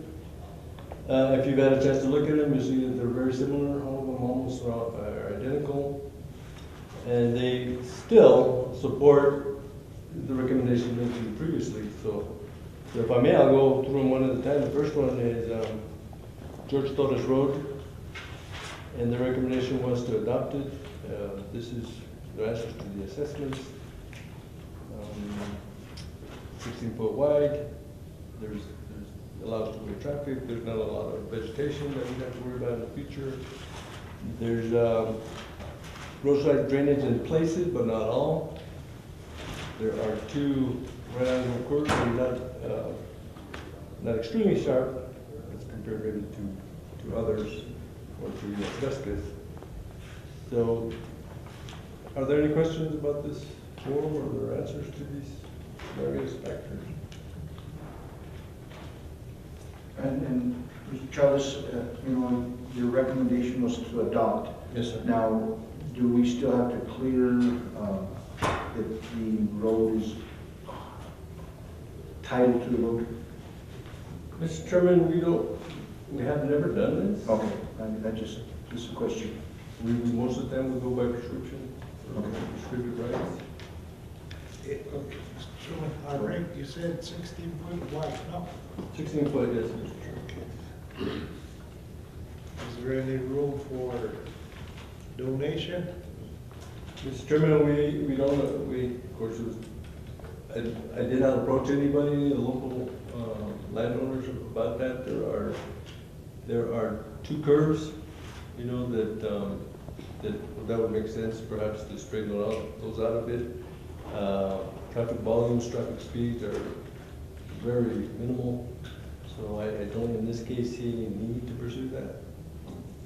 However, you know, there's mention to a bus turnaround. This is done on private property.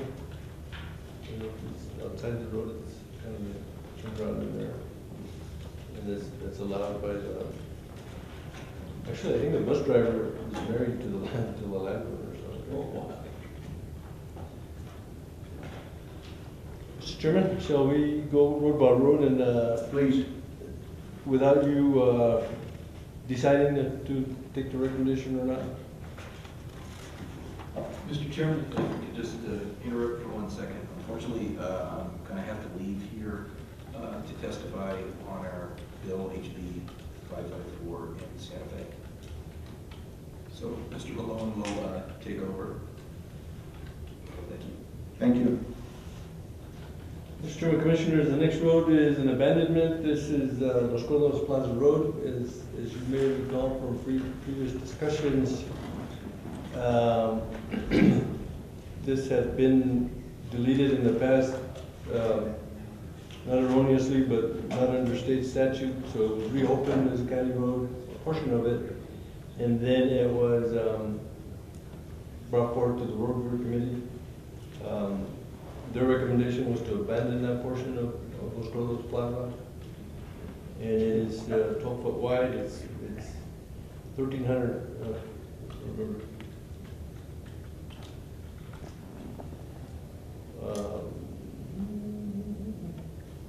About 1,200 feet long. It's 12 foot wide, as I said. There's no room for two-way traffic. It just connects the two legs of Los Cordos Plaza, and it's used primarily, I think, to visit the mailboxes on the south end of the lake, the south lake. So the recommendation, again, all three, is to abandon that portion of Los Cordos. Next road is another abandonment. It's an lane. It's off of Upper Ranchitos Road. It's not even a tenth of a mile long. It's very narrow. There's fences and houses on each side of it. There's an adjacent driveway on the other side of the fence, and in fact they hook up at the end of both roads, and that's supposedly they're used interchangeably. It would have to be stabilized. There's water ponding, especially at the beginning of the road. So this road is recommended for abandonment. Next is Gutierrez Road. This is also off of Upper Ranchitos Road. If you headed from New Mexico 240 on the south end, you get to, as you approach the first corner before the bed and breakfast, it continues, it veers off to the left along the river. There's old growth cottonwood trees along the river. Fence on the other side. It's very narrow. It's does not allow two-lane traffic, and it's also very short. And then the recommendation is to abandon. The next one is for adoption. This is Frescas Road off of US 64 in El Prado. This is also very narrow. It's 11 foot wide. It has two very sharp angled turns. Got another discussion about emergency equipment, emergency vehicles. I think for bigger size vehicles, we have a hard time negotiating those curves. They want us to adopt 5/10 of a mile. We talked about the ponding, the water there, and the no drainage. It would probably cost about $5,000 to stabilize that to a particular standard. And the recommendation by the road bureaus was to not adopt this road.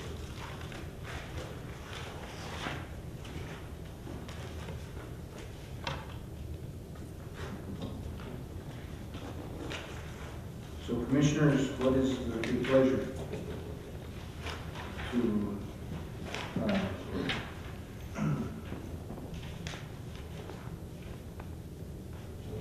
the recommendation of the Road Bureaus Committee? I believe that's why we have them appointed. But Commissioner, go ahead.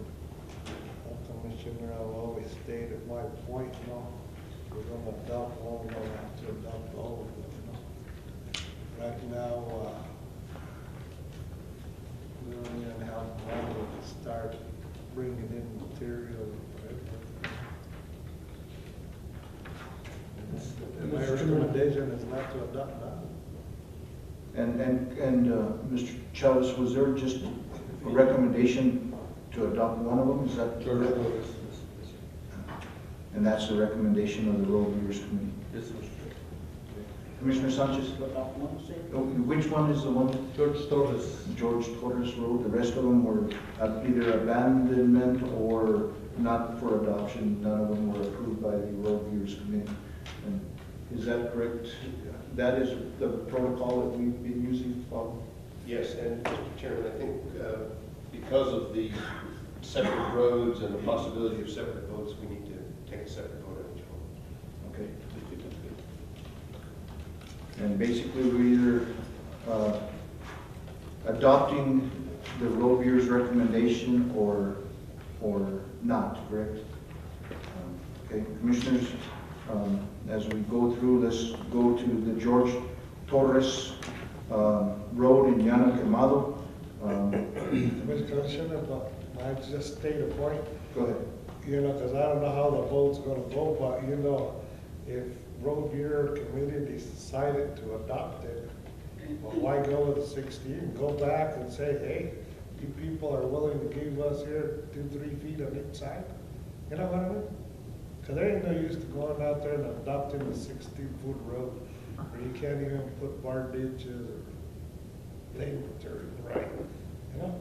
I think if the people wanted to be adopted, they should. And I guess as we move to this, that's your recommendation for adoption, is if we adopt the road bureau's recommendation along with the possibility of them donating an additional easement to that road? No, that's just a comment. Oh, because I'm gonna vote no, you know what I mean? Either way. Yeah, because, you know, we adopt one, Mr. Chairman, then people from, this out there, you know, they're gonna come out here and they're gonna say, hey, you adopted this one, you know, there's 50 families on this one, what are you gonna do? Mr. Chairman, if I may, that's a good road to compare. I mean, that's much longer and it goes with the topography and it take a lot more to bring it to standard. So, yeah, there's more people that would serve, but it would cost a lot more to serve. And that's all taking into consideration of this new protocol that you have developed for the Road Bureau's Committee? In a sense, yes, but no, I mean, that's usually what they look at, although it wasn't documented. That's their sense of being knowledgeable about that. So this just kind of puts it in writing. And the first one I so moved not to. We have a motion not to adopt the recommendations of the Road Bureau's Committee. Do we have a second to that? Hearing none, do we have a motion to adopt the recommendation of the Road Bureau's Committee?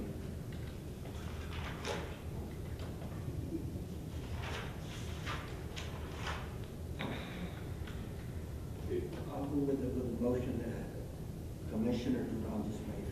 Okay, so we do have a motion to not accept the recommendation of the Road Bureau's Committee.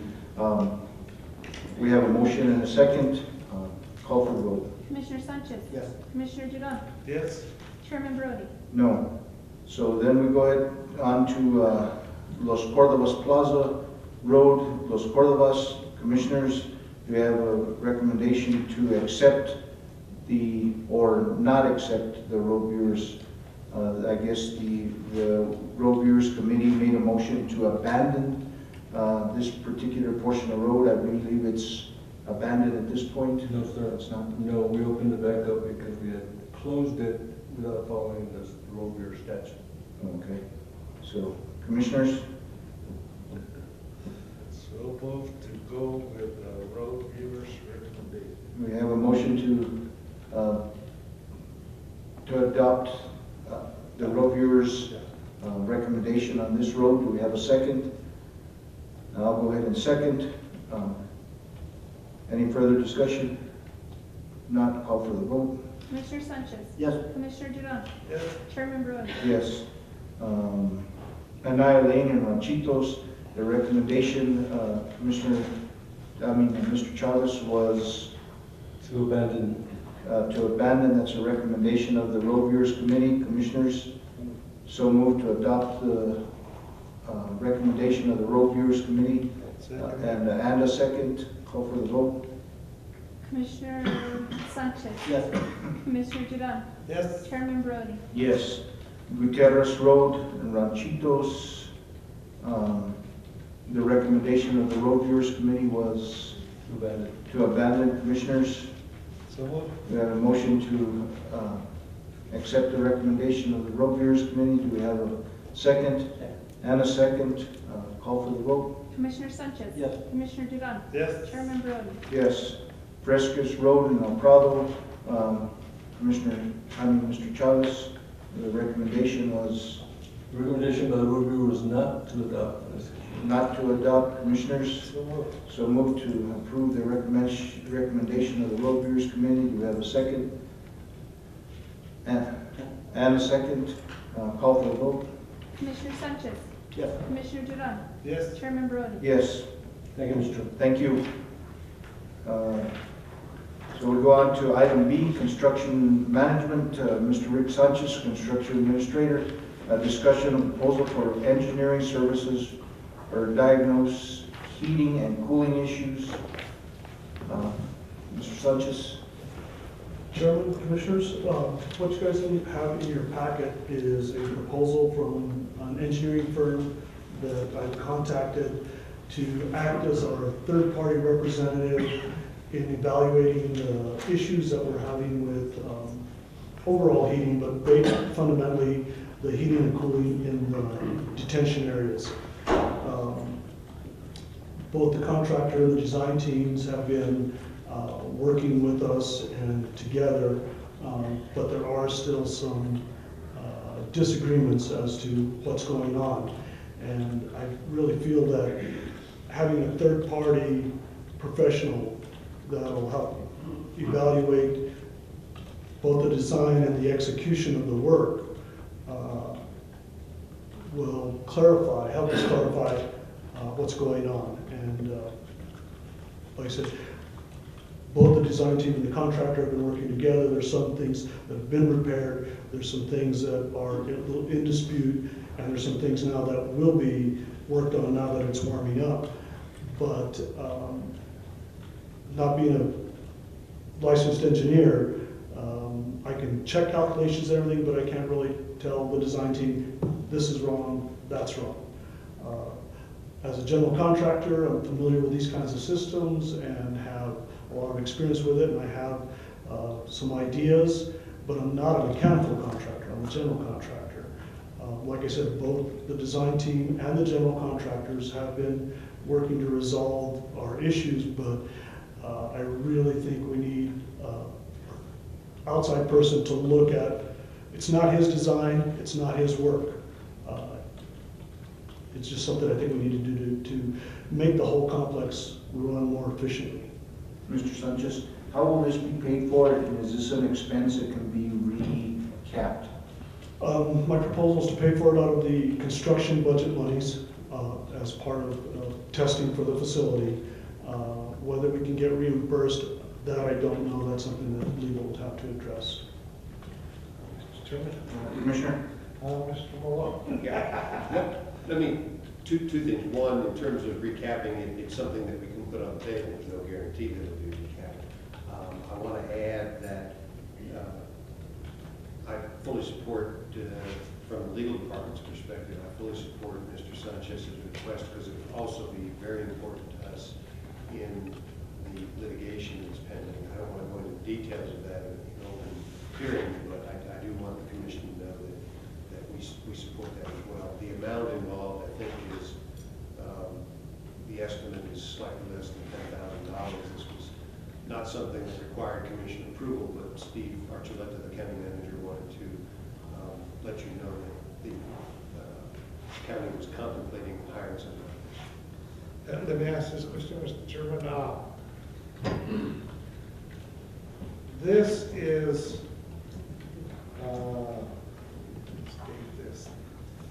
this between the contractor and the subcontractor, or the architect or the contractor?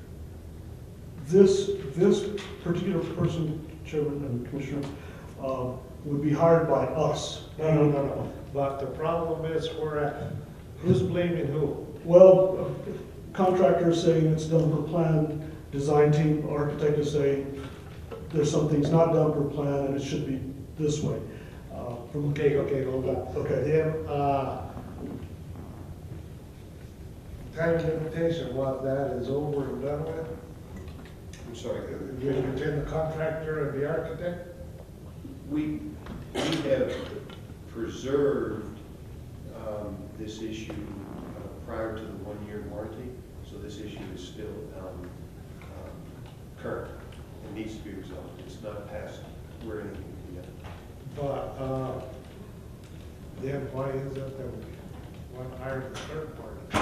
You know what I mean? When it was already brought to their attention. Well, to try to expand slightly on what Mr. Sanchez is saying, Commissioner, is that, number one, the issue itself is incredibly complex. Mr. Sanchez has tried to explain it to me, and this liberal arts guy doesn't always understand what he's telling me.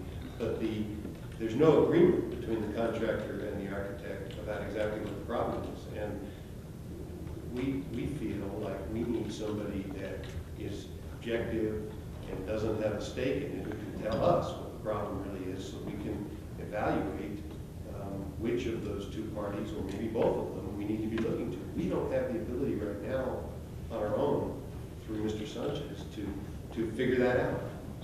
Okay, another question. Where does Mr. Flinko fall into this? Mr. Scott Baker? Have to talk to legal. You know, wasn't he supposed to be on top of this, or he ain't no engineer either? Yeah, I was just going to say, Flintco never was hired with this kind of engineering expertise. I mean, we didn't look to them during construction and couldn't look to them now to provide this expertise. They were a project manager. They were not an expert on HVAC systems. And Richard, what you're trying to do is basically get an evaluation, tell us what's wrong with it, so we can get it fixed, and then we can decide whose liability really it falls on. Chairman, yeah, that is correct. I mean, I believe, from my experience, and now that things have calmed down, that I've been able to spend time in the field, that there's a little bit of blame to go around to everybody. There are some construction issues, but there are also, I believe, some design issues. But like I said, I'm a general contractor, not a mechanical contractor, and I don't have an engineering degree, so I can review all the calculations and say, hey, I think this is wrong because, but I don't have that PE behind my name that says professional engineer. This gives us somebody who's working strictly for us and to evaluate both design and execution of the work. Commissioner, let me ask this question. Okay, we hired this third party. Yes, sir. He points the finger at the architect. Yes, It's sir. your problem.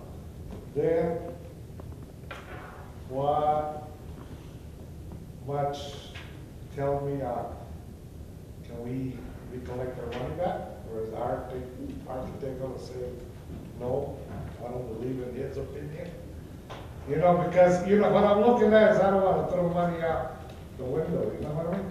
Again, without going into the kind of details that I don't want to go into in a public hearing, we would have to have, you know, as to who's going to ultimately win, I'm not going to talk about that in a public hearing, but we would have to have that expertise to even put it toward the architect.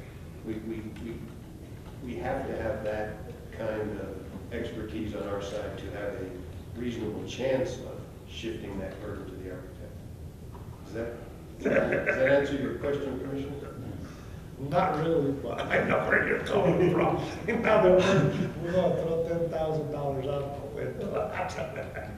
Chairman, Commission, the other thing I'd like to point out too, it's not only to look for problems and help us figure out what's going on, why we're having these things that are smoothing out more and more and more, but also I believe our cooling system with some fine tuning would run more efficiently and also save energy. And that's part of his evaluation also, which on a big building like this, it's an important aspect. I mean, the cooling part of our heating system draws, each one is an 80-ton unit and can draw up to 100 amps each, three-phase power. So that's a lot of electricity. So if we have it running as efficiently as possible, not only can we correct our problems that we're having, but we'll save some money in the long term and wear and tear on equipment. Commissioner? Let me ask, the maintenance contract that we have with Honeywell, I mean, they're here to fine tune? They take care of everything that is Honeywell. They take care of mixing valves, they replace mixing valves, they take care of their sensors. The cooling units are train units. We have to have a service contract with Trey. Honeywell, excuse me, Honeywell does check on them and has helped us out, but they don't control the actual train units. The train units or the cooling units are freestanding. The pumps belong to Taos County. Honeywell helps us maintain them, but those aren't part of the replacement parts. Anything that's got a Honeywell brand name on it, whether it's a mixing valve in the ceiling, a mixing valve at the air handler, a duct actuator, a sensor, they take changing our air filters, they change all of that and then some. And they even overlap into some of the other areas. Like I said, they do help us with the minor things that they can do to the chillers and the boilers. The boilers are lock-in bars, the chillers are, the air conditioning units are train units. But there are some things that are proprietary. Some of the controls, they can't access them with their computers. It has to be a trained person. Same thing with the boilers. So this engineering firm is basically a commissioning firm. Not only, even if this is somebody who, when you first move into a building, can go through and look at the specifications and make sure that everything's running the way it's supposed to when you start off. They also do investigative, and that's what we're asking them to do, to look at our system. What do you think's wrong with it? Why? Whether it's controls, whether it's design, whether it's some of the actual physical, the way they put it together. Let me ask this, if it's a design or parts, then who would take care of that? Would that be under warranty still? Or not really, Mr. Moore? If it's design, it's going to go to the architects and engineers' basic income. If it's a defective part, we, as I mentioned, before the one-year period was up, we complained about these not functioning properly, so then that would go to the contractor. Commissioners, I think that we have another choice. And I would just want to throw in one more thing, and you know, are these particular people that you're considering hiring, would they have the ability also to evaluate the power coming into the building? You know, I know that there's the demand meter versus the single units that we could have put in. Is that something that they could do also or not? I believe the company itself can. The person that we're speaking to is the mechanical engineer. So it's heating, air conditioning, plumbing, that kind of stuff. But the company itself, they do commissioning complete packages. So I believe, yes, we could. I'm sure they have electrical engineers on hand that would help us evaluate our usage. On that point, we have had meetings with Kit Carson about changing over to single metering, which would reduce our demand charges because we're sized for growth. That's our transformer at the jail is big enough so that if we put another full adult pod, we wouldn't have to change it out. But at that same respect, we don't meet the demand requirements, so we get penalized every month. Same thing with the courts. that transformer, we could add 2 stories out to the south parking lot. But we don't need it right now. So we have talked to Kit Carson. They are working on some of the proposals, also with the metering change, and I am asking, or I'll be coming back to the commission to ask for phase monitoring, which is something that the customer always has to pay for. But because we're a 3-phase building, when Kit Carson loses only one leg, which I'm sure you know, Chairman, can wreak havoc on motors, it would automatically disconnect and everything would be protected and our generators kick on. What happens is right now, if we lose one leg, our generators kick on and everything that's on generator power is protected, but everything that's not is getting wild power. So this would be an automatic system that if we lose one leg of power, it shuts off the grid power, our generators come on. When the power grid gets stabilized, it would switch back on. These people could do that kind of evaluation also. And just for our public sake, Richard, you know, demand metering is basically, we have basically said, this is the amount of power that we're going to be using, and we're paying a fee for that power that we assumed we were going to be using, but we're not even, so you pay X amount of dollars for that. Yes, But we don't even meet that, so we pay demand penalty. a penalty for not using that amount of power. Yes. So by going to that single metering, we could actually save money in the amount of possibly $3,000 a month. Easily is what we're looking at, yes, sir. Okay, so commissioners, how do we want to move on this item? Mr. Chairman, I think we have a choice, but my recommendation, this firm has not worked with HB before or with ACOM, because ACOM is known to have all those companies. I don't believe so. Mr. Chair, we specifically asked if they had any connection with ACOM. No, they don't. So commissioners, we have a motion So, and we have a second. Any further discussion? If none, call for the vote. Commissioner Sanchez. Yes. Commissioner Duran. yes. Chairman Brody. Yes, thank you. Facilities management, Mr. Flores, facilities manager, director. Commissioner Sanchez, did you have a gentleman back? Did you have a question again? About demand metering, can anybody tell me or tell us what the threshold is, that demand threshold, and how much above it is concerning the present usage of the building? I couldn't give you that. I don't know that we've had that actually measured, but I know that we don't even get close to our demand metered. So I know that we're basically paying in excess of about $3,000 per meter, and he's mentioned 2 of them. So right. It's possible. Go ahead. And I just wondered what the difference in kilowatt, what the total was, the demand and the usage. Yeah, I wish he wouldn't have walked out. So I'll catch it. yeah, thank you. Okay, sorry about that, Mark. Basically, an update on costs pertaining to the old county courthouse and meter repairs. I believe the neighborhood association came to us and was asking to move their facility. And we're making an evaluation of what it would cost to get those repairs done.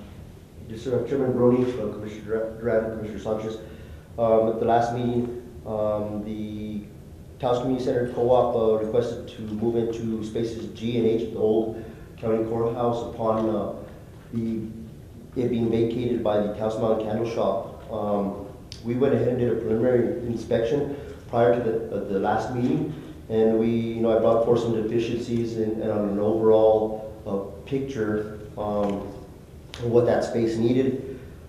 I gave you guys, I believe in the last meeting, a projected amount of about $5,000 to get it occupiable for the Taos Community Center Co-op. I went ahead and reevaluated that. I met with 2 electricians on site. I also met with 2 carpeting contractors on site, and went ahead and got a brief breakdown on that. And the electrical, and you have there in your packet, it's not currently up to code. but what was expressed to me from the electricians, that if we were to add any additional circuitry or any additional items or attempt to upgrade any part of that space, then we would need to bring everything up to code. Right now, it can be occupied as is with only minor modifications.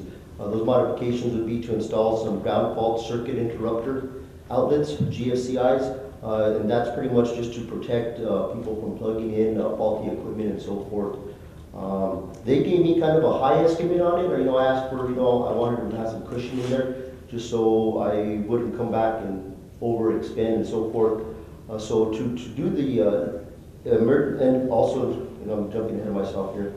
The outlets that cannot be brought up to code, anything that is not necessary for them, we will go ahead and plate it and cover it, make it inoperable. We will also have the lighting and the circuitry will be checked for proper operation while they're at the space, so they'll be checking that. And per the fire marshal, emergency lighting with exit signs will need to be installed in all 3 of the rooms. You have a map there, the Old County Courthouse, I hope you'll put in the packet there, that shows a G and H. So the 3 rooms we're talking about is G, where the G is, where the H is, and where in front of that G. The other spaces there, we'll just have some emergency lighting installed on that. The flooring, the old carpet per the last meeting was completely soiled and in need of removal. We went ahead and removed that. It exposed particle board flooring and linoleum floor tiles. To do a basic commercial grade carpeting, I'm thinking if we're going to put carpeting in there, I don't want to put some cheap carpeting that's just going to, it may stay or it may not stay, but if we put something cheap, we might have to redo it and so forth. So I'd like to put some mid-grade commercial carpeting in there installed in space H per your map there. We'll cover the particle board flooring, which is where the H is, and over there where there's a little stairwell behind the H, that's where the linoleum floor tiles are. We will need to install some ADA door hardware, which will be done in-house, and some minor painting. In your packet there's a total approximated estimation of $3,600 to get that space occupiable. Again, I'm in support of the Taos Community Co-op moving in there. This space is going to need some work if they were to move in there or not.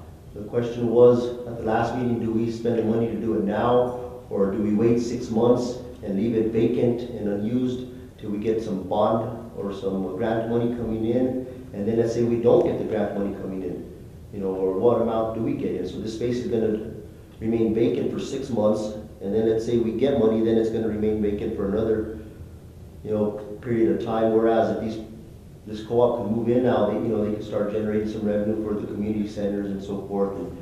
And I have some of the members here to speak. I think we're all aware of what they kind of do, but I'm sure they could elaborate for the commission if there's any questions. Mark, would we, on any of these, would we be duplicating some of the work that would have to be done, if we get our CDBG grant?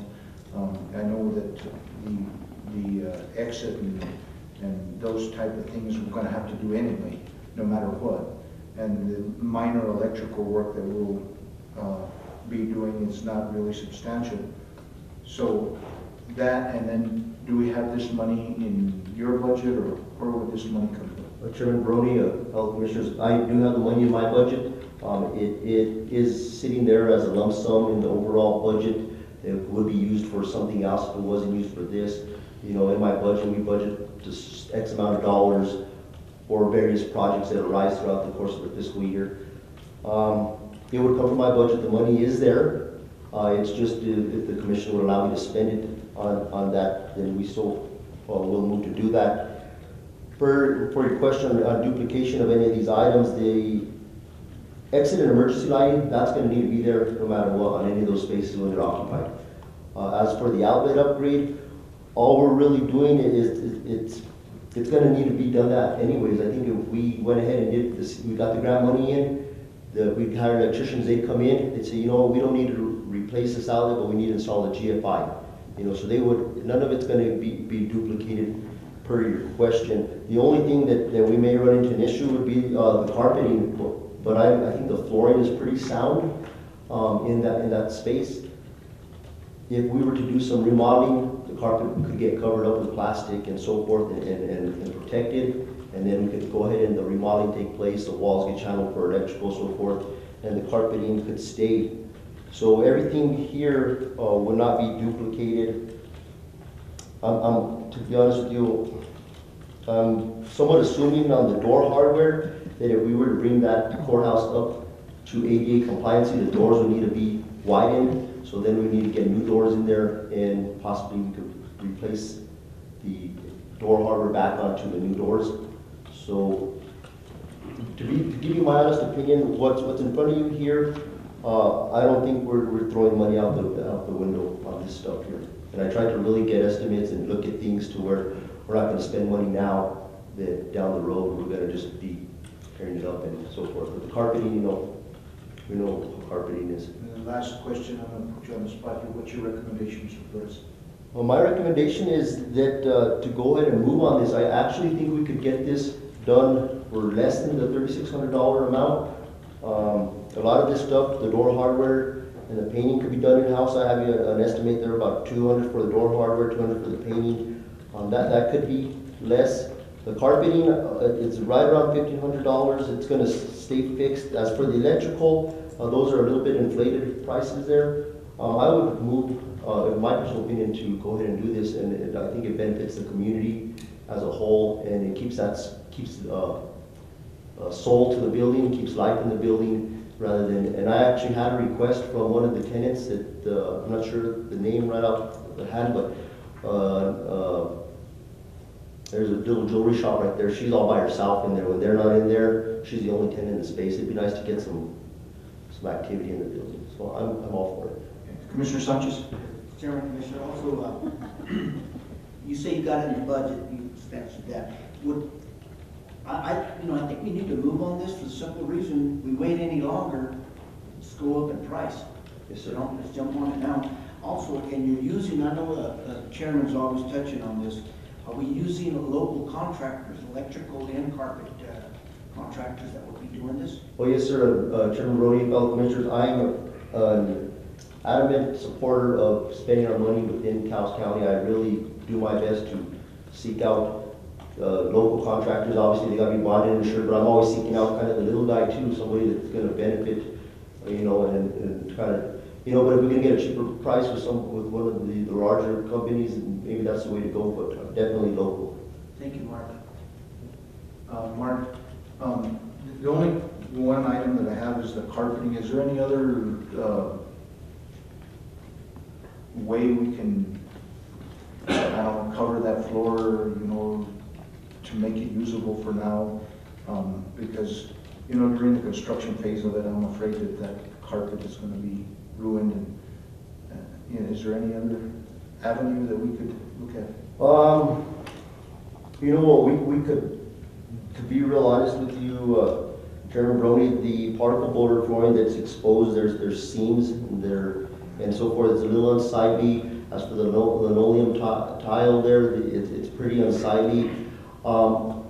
It is my hopes that we install the carpeting and that we could protect it in the event. That room is pretty sound. That's one of our largest spaces there. It has the real thick adobe walls. I don't think that anything is going to be really touched on. I know I wish Richard was here and he could kind of touch on my comments, but I don't think anything's going to be really messed with in those spaces there per the other spaces. Commissioner, okay, we have a motion. We have a second. I'll go ahead and second. Further discussion. I know that we have some people here in the audience. You'd like to comment? I know. No? Okay. Back him up. He's good. Okay. Yes, ma'am. Just a comment, you're talking about the old courthouse and you're putting carpet. Wouldn't you want to preserve it the way it is? To keep like maybe wood floors or something different than carpet that you're going to end up having to pay for anyway? In response to that, question. There was carpeting already where we're proposing to put carpeting.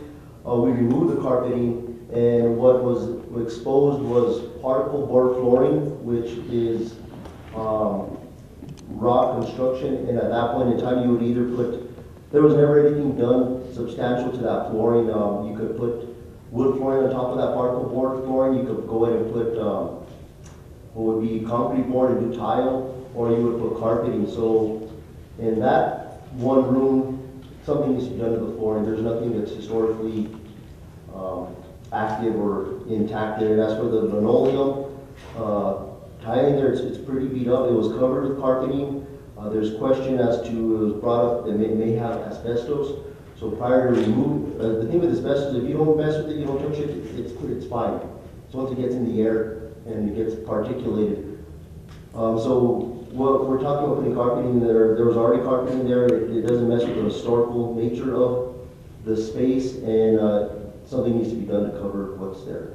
So thank you, Mark, and we do have a motion and a second on the floor, and I think this is a good opportunity for the Taos Community Center Co-op to move forward and continue to sell our wares, and I think hopefully that we'll see some progress and some people actually making some money and bringing GRPs to our community. So call for the vote. Commissioner Sanchez. Yes. Commissioner Duran. Yes. Chairman Brody. Yes. Thank you. Thank you, Mark. Go out and take on one more item, then we can get a 5-minute break. Is that be all right, Commissioner? We'll go on Emergency Management. Alan Sanchez, OEM Director, request for approval for out-of-state travel to Las Vegas, Nevada on actual reimbursements in a personal vehicle from March 11th through the 15th, 2013. Mr. Sanchez? Mr. Chair, just very quickly, Steve Archuleta, the county manager, asked me to comment on this particular item, that he would like to see, if this is approved, he would like to see the amount limited to what airfare would have cost. That's not in the item, but that's Mr. Archuleta's comment. Okay. Go ahead, Mr. Sanchez.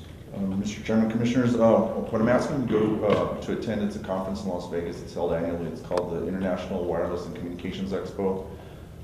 They do seminars, they do actual classes, and there's also an expo, and it's all like pretty much the latest and greatest about anything communication-wide. So radios, cell phones, pagers, towers, repeater sites, etc. Some of the stuff that when I've attended in past years, I've gotten a background on antenna grounding, frequency degradation and allocation, voice over IP, which is how the phone system runs in here, radio over IP, microwave towers, Project 25 interoperability, propagation studies, and then I've also done courses in emergency communications, mobile repeaters, multiband radios, and interoperability equipment. So in the past with me attending this, I hope that I've brought some of my, I wouldn't call it expertise, but higher knowledge base with some of the issues that we've been facing here within Taos County with the E911 system. Mr. Sanchez, is there a fee to attend this? There is a fee. They vary based on the amount of courses you want to take. There's also a fee just for the expo. With the expo, you also get to go to a lot of the seminars and the speakers, which are just free of cost. I didn't put in for any courses this year because it was such short notice. It's pretty much the same thing. If you the earlier you register, the lower the cost. Right now, if I was to put in for any course curriculum, it would be probably upwards of, I'm guessing, $1,500 for the week. So it's a much lower cost right now that I put in for. It's mostly the expense is going to be travel, time, and lodging. And the reason I asked is because it does, it asks for reimbursement, but it doesn't ask for the fee. So just want to make sure that. Yeah, and the fee for the expo, because I've attended in the past, was only $50, so it wasn't a very large amount at all. Okay. And there was a commissioner's recommendation by the manager also that Mr. Malone made to us. So move to approve with the recommendation of county. Okay, it reflects that, so we have a motion and a second. Call for the vote. Commissioner Sanchez. Yes. Commissioner Duran. Yes. Chairman Brony. Yes. Thank you all. Thank you. So Commissioners, wish to take a 5-minute break and then take on the rest of the agenda and finish right at about 12:30 maybe. So we have a motion and a second. So move. Call for the vote. Commissioner Sanchez. Commissioner Duran. Motion to come back and a second. Call for the vote. Commissioner Sanchez. Yes. Commissioner Duran. Yes. Chairman Brony. Yes. We'll go on to item 13, budget matters, discussion, consideration, decision regarding the following DFA resolution. Mrs. Lupe Martinez, interim finance director. DFA resolution number 37, a resolution request to transfer temporary cash from the general fund to New Mexico Aging on Aging Fund. Agency on Aging. Okay. This DFA resolution is basically to allow for a temporary cash transfer in the amount of $8,157 to the 2281 fund, to the 2381 fund, which would allow for the purchase of vehicle for the Ancianos Incorporation. And at this point, I have Anita Padilla, who has some information to you regarding future requests for temporary cash transfers. And you say it's temporary because we're going to be receiving. Once the purchase has been made, the money will go back into the general fund. Anita? Commissioners, the reason I asked Lupe to allow me a couple of minutes with you is what happened with this is the car is already sitting on the lot in Albuquerque. I sent all my paperwork to Agency on Aging to get a reimbursement, as I have done for the last 7 years. And at that point, they told me there has been a change in the policy on how they reimburse requests from county entities. Not only Agency on Aging, but DFA will no longer allow us to send a request for reimbursement unless we have already paid it. So I have to send them a copy of the check in order for us to be reimbursed. The only counties that municipalities that don't have to do this are the ones that can prove that they are a hardship, that this would become a hardship on their budget. And we cannot do that. So for future reference, we will be coming to you for temporary loans on all DFA, which would be legislative appropriations, and any monies that come through New Mexico Agency on Aging. Chairman? Commissioner? So moved to approve. And a second discussion. Is the total purchase price for that vehicle $8,000? I'm good, I tell you. No, what has happened is they had a vehicle that was totaled. So the loss of that vehicle was, I believe it was $9,200. So with the $9,200 and this $8,100, we have purchased them a 2013 Chevy Cruze. I would just manufacture that, but I was going to say we need 10 of them. We do have a motion and a second. Call for the vote. Commissioner Sanchez. Yes. Commissioner Duran. Yes. Chairman Brony. Yes. So we'll go on to item 2, DFA resolution number 37, a resolution request to adjust the 2013 FY final budget to account for payment from the Peñasco Independent School Board election. So recently, school board elections were held in Taos County, and Peñasco was the first entity to provide a reimbursement check for use of our supplies. The amount of the check is $7,887.72. That money will increase our revenues by that amount. The county clerk has requested that we put the money back into operations as it was spent in operations. So basically, we're putting the money back into operational expenses that had already been incurred.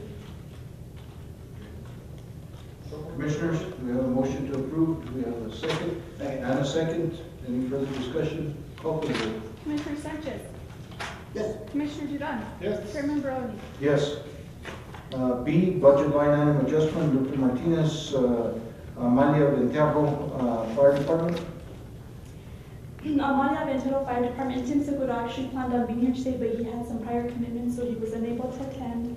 Basically, what we're doing on this budget adjustment is allowing for the purchase of a 2013 Ford F-550 Wild Land Truck. It's going to be off the HGAC contract. The amount of the vehicle is attached to the budget adjustment as the second page. Pretty much what we're doing is we're depleting buildings and structures, we're depleting professional services, and maintenance and ground roadways, therefore allowing for the purchase of this vehicle. The total budget adjustment is $1,910. Chairman, so moved. Second. We have a motion and a second. Call for the vote. Commissioner Sanchez. Yes. Commissioner Duran. Yes. Chairman Barone. Yes. So Housing Authority low rent. The next budget adjustment before you is for the housing department. Recently, we have hired a housing director, and he has identified the need to hire 2 casual maintenance workers. There are 5 sites, and right now we have 3 full-time maintenance workers. These casual workers will help out with the upkeep of the various locations throughout Taos County. Attached, you will also find a breakdown of the rate of pay, which will be consistent with the custodians that we have hired here in the complex. So they're going to be consistent. So the amount of the budget adjustment is for $8,300. We'll be taking these monies out of full-time positions and putting it into temporary positions.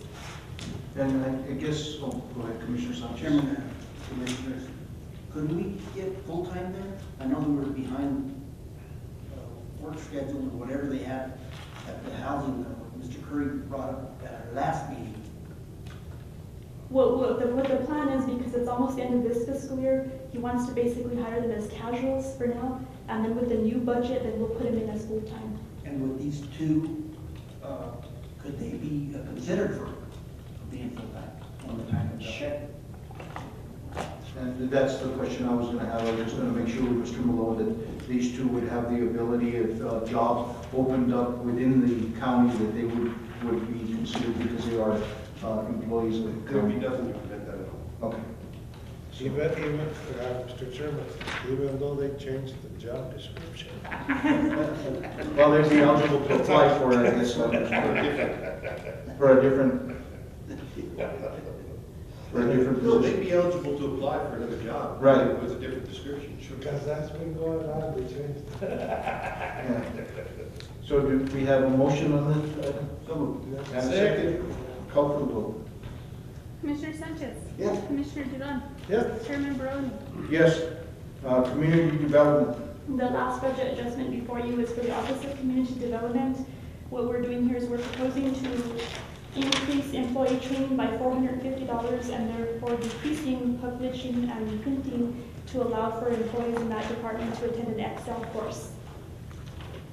Is that Mr. Anita Padilla? That would be, It's only Santa Fe, we're not going out of state or anything. Oh, I thought maybe we were going to Las Vegas. So moved to deny. So moved to approve. And I'll go ahead and second. Any further discussion? Not call for the vote. Commissioner Sanchez. Yes. Commissioner Duran. Yes. Chairman Barone. Yes. Adult Detention Center. I'm sorry, there is another one. The last budget adjustment for you is for the adult detention. They basically incurred some costs for all housing and inmates.